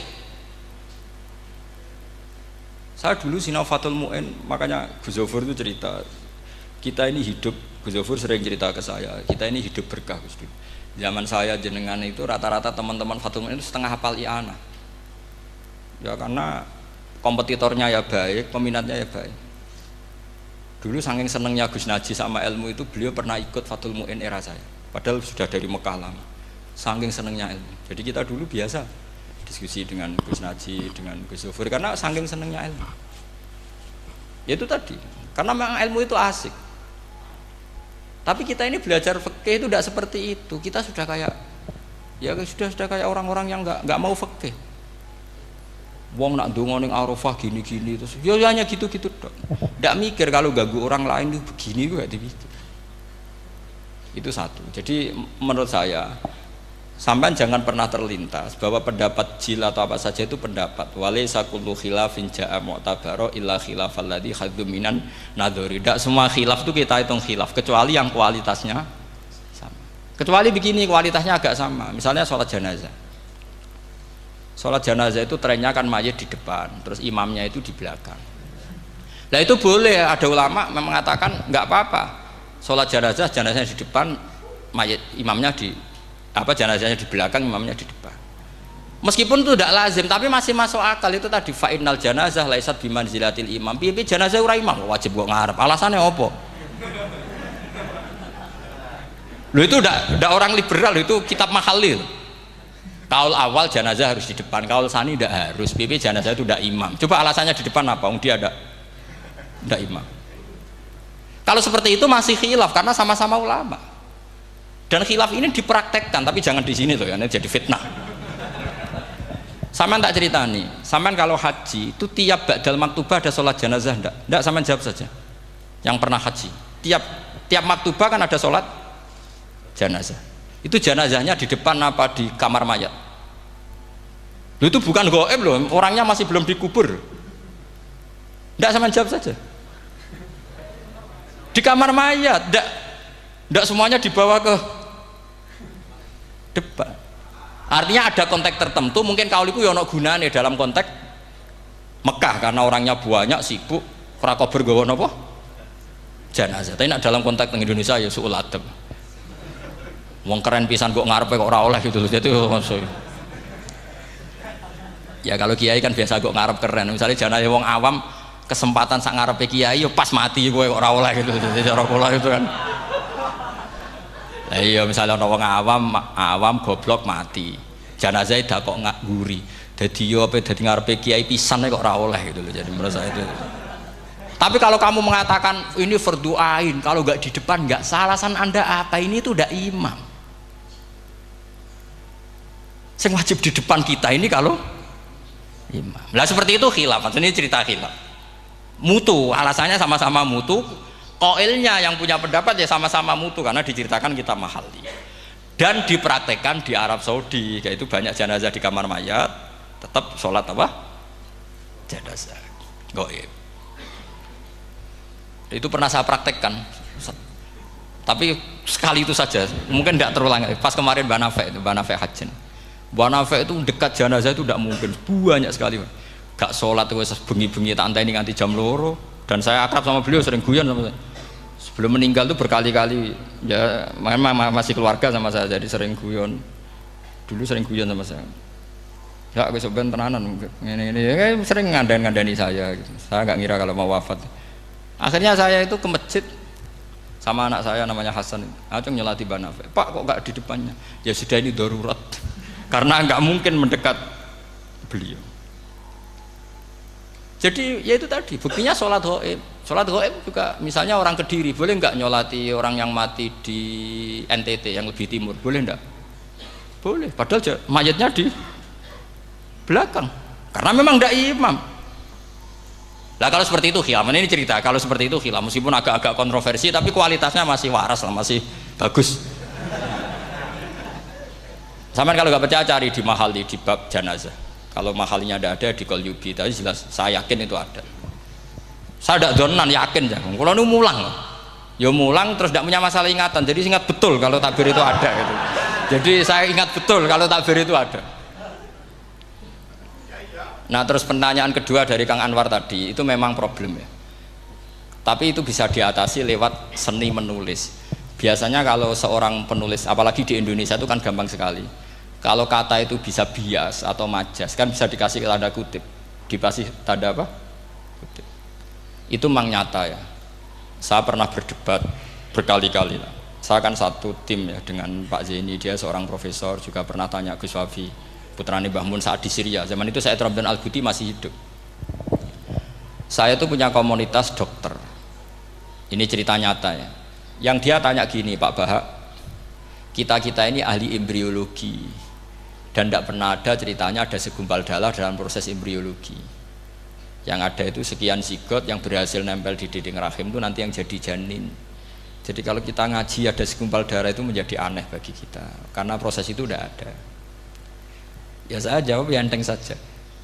Ya kan yang bilang segumpal darah itu kiai kan tidak Quran. Makanya benar Kang Anwar tadi yang ngomong itu mufasirnya atau kiainya yang nerjemah. Kalau Quran hanya bilang min alakin. Iqra bismi rabbikal ladzi khalaq khalaqal insana min alaq. Alaq itu kan dari kata alaqa ya'liku alaqon, sesuatu yang nempel itu namanya alaqah. Makanya di Alfiyah ada wa ulqatun hasilatun, ulqah itu sesuatu yang terkait atau yang menempel. Sehingga ya pokoknya kalau alaq itu artinya tidak harus segumpal darah, bisa sesuatu yang menempel. Sama cari di kamus, dicari sama dia kamus. Aliko ya'liku menempel. Oh, ya oke Pak, enggak masalah. Nah, lalu kalau kita memaksakan itu bukti ilmiahnya Quran, ya resiko juga. Nanti ada penelitian yang berbeda. Makanya kita bisa memanfaatkan tanda kutip. Kalau lafadz itu majas, atau kata itu majas, kalimat itu majas. Atau kita menganalisis secara balaghah min jinsi dzalikat dam. Misalnya begini. Saya kalau sedang benci Anda, saya akan bilang kamu itu membawa WC. Wong tak melete gawa WC ngalor ngidul. Karena di perut kita memang ada kotoran. Berarti kita ini WC yang melaku ngalor gitu. Oke, itu saat kita benci manusia. Coba sampean lihat di kitab tasawuf. Faqih fatatakabbar wa anta kanafun minal aknam, kan disebut kamu kok sombong, kowe iku WC melaku. Tapi nanti kalau kamu ngaji di alam rohani, kamu disebut laqad khalaqnal insana fi ahsani taqwim. Artinya bisa saja alakin ini benar-benar maknanya segumpal darah. Tapi dalam konteks manusia, jenis kamu adalah jenis segumpal darah, bukan dalam proses embriologi mengalami segumpal darah. Kita masih bisa berkelit, asal kamu ilmunya banyak, hafalaman banyak, tetap bisa berkelit. Problemnya kadang kita tidak punya ilmu. Loh ya, ini kisah nyata ya. Jadi kemarin entah tanggal berapa saya lupa, itu kan Kemenak datang ke Yai, ke Mbah Mun, ke Gus Zofur. Di antara usul saya seperti itu. Mbok terjemah Kemenak, kalau yang terkait sain itu dikasih bahasa yang bias, karena nanti kalau tidak bias, ini nanti ada penelitian kelihatan Quran dianggap loh ya, dianggap salah. Sebenarnya salah yang terjemah. Atau kita yakin sesuai ilmiah, ternyata suatu saat ada penemuan yang berbeda. Kita bisa manfaatkan tadi seni menulis tadi, misalnya tanda kutip atau dipakai kata bias. Ya misalnya begini, contoh paling gampang tadi, misalnya kita bangga misalnya Quran terbukti benar ketika mengatakan wa ja'ala bainahuma barzakha wa hijra mahjura, antara air tawar dan air laut itu ada pemisah. Kita mungkin ya setuju nyari-nyari ayat tentang Big Bang, tentang apa ledakan yang dahsyat. Tapi apapun itu teori itu bisa iya bisa tidak. Nah itu kita bisa manfaatkan tanda kutip. Atau seni pakai lughat. Saya beri contoh seni lughat begini. Keyakinan santri yang di sini, yang di kewegean sini. Makhluk itu yang terkenal kan 3. Manusia, jin, terus setan. Sudah kan 3 itu. Keyakinan sampean manusia dengan jin sama apa enggak? Beda kan, katanya beda. Terus jin dengan setan itu beda apa sama? Enggak, sampean jawab. Beda, rata-rata santri fikih bilang beda, karena jin itu bisa mukallaf, bisa sholat, bisa enggak. Kalau setan pasti enggak sholat. Tapi pecinta orang sholat dia, kalau orang sholat datang, penggemar dia, mau ganggu gitu.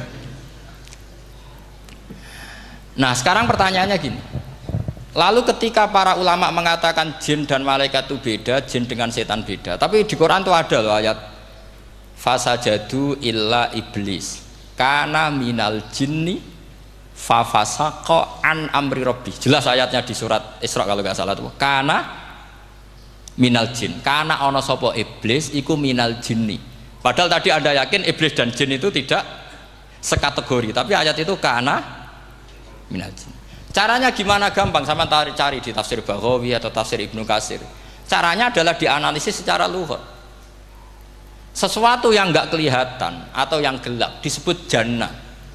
Misalnya malam, kata Quran apa? Falamma janna alaihi lailu ra'a kaukaba. Karena malam itu gelap disebut jannah.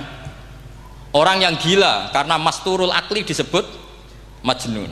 Karena madatul kalimah sama-sama jinnun. Madatul kalimah kan sama kan, jim nun musyaddad berarti jim nun nun.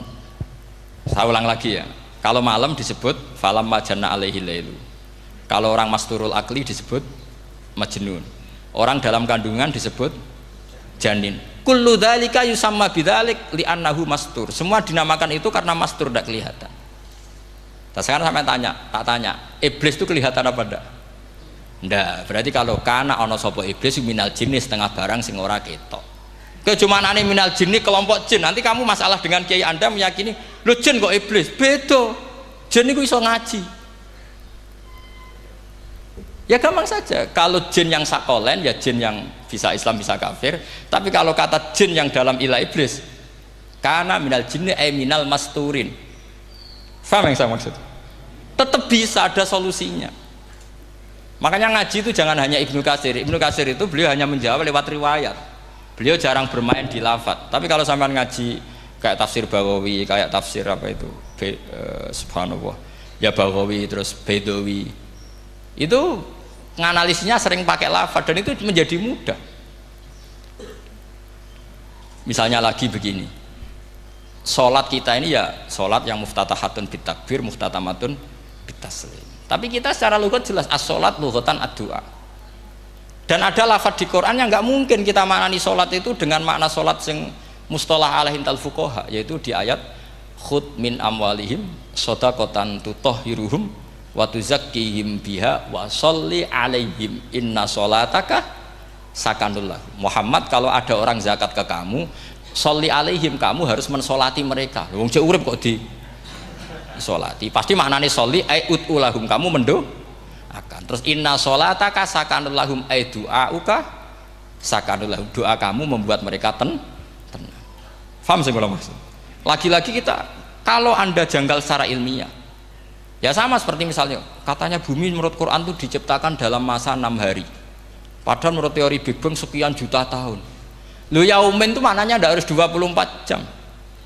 Kullahinin bisa disebut kullah yaumin. Buktinya ayat yas'aluhu man fis samawati wal ard kulla yaumin huwa fi sya'an. Apa Allah memutus sesuatu nunggu 24 jam? Kullahinin wa kulla waqtin huwa fi sya'an. Makanya di terjemahan UII termasuk saya usul fi sitati ayam itu dalam 6 masa. Karena kalau orang bilang hari asumsinya itu 24 jam kali 6 itu masih bisa, masih meskipun mungkin seperti itu, tapi ya mungkin tidak. Tapi kita masih bisa bermain kata gini, ku dinetralisir. Yaum maknanya khin. Napa maknanya napa? Khin. Kayak di apa? Yas'aluhu man fis samawati wal ardi kulla yaumin huwa fi sya'an. Kayak di ayat lagi, limanil mulkul yaum. Allah tanya itu ketika di akhirat apa di dunia? Enggak, sama jawab. Di akhirat.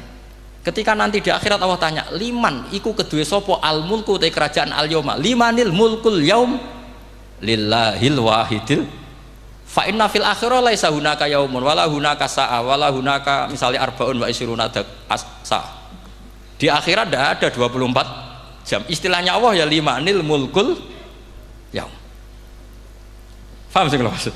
Jadi lagi-lagi syaratnya hafal tadi. Nah, jadi artinya lafadz yaum dipakai di Quran berapa kali? Konteksnya apa saja? Ya saya kira demikian. Mungkin kita anggap cekap ya, karena tadi apa? Ini Jumatan terus tak pikir tanya itu ya saya yang tanya itu karena itu tadi. Ya nggak apa-apa kalau masih ada yang tanya, tapi saya pikir ya itu tadilah yang saya utarakan, saya kira cukup. Kalau ingin alim memang syaratnya harus hafal banyak terus. Ya kalau ndak ya itu tadi harus orang sudah ndak ada semua terus tinggal kita yang hidup itu pasti kita alim sendiri itu. Ya pilihannya hanya itu. Tapi kalau ingin kompetisi masih gampang lah. Di Kediri banyak orang alim, di Rembang banyak. Kan bisa cara Imam Bukhari al-luqi wal mu'asyarah, bisa sering ketemu lewat ngaji kilatan atau ngaji. Karena kiai banyak. Ada yang kiai fanatik khatam, kilatan. Di sarang ya banyak kados Gus Said itu ngaji butuh khatam. Khatam itu barokah. Kan pernah mendengar sekian. Ada kiai yang senengannya yang penting faham. Ada kiai yang kebetulan nasibnya baik ya faham ya khatam. Itu ada santri macam-macam, sementing khatam, ono sing penting faham, ono sing penting ya penting untuk barokah. Repot asane. Repot es.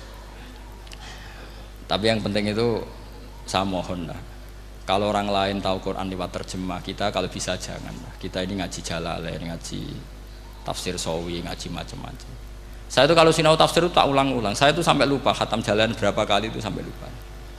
Karena itu tadi, setiap saya baca pasti nanti analisisnya beda. Tadi misalnya u'budu rabbakum. Kalau dalam konteks orang kafir jelas wahidu rabbakum karena mereka masih melakukan isyrak. Tapi kalau orang Islam dibilang cong kamu ibadah, dawimu alal ibadah, karena sudah Islam. Itu Imam Suyuti tidak konsisten. Nggak konsistennya karena beliau orang alim. Ya Yuhannas kadang ditafsiri ahla Makkah. Memang saat itu konteksnya Makkah.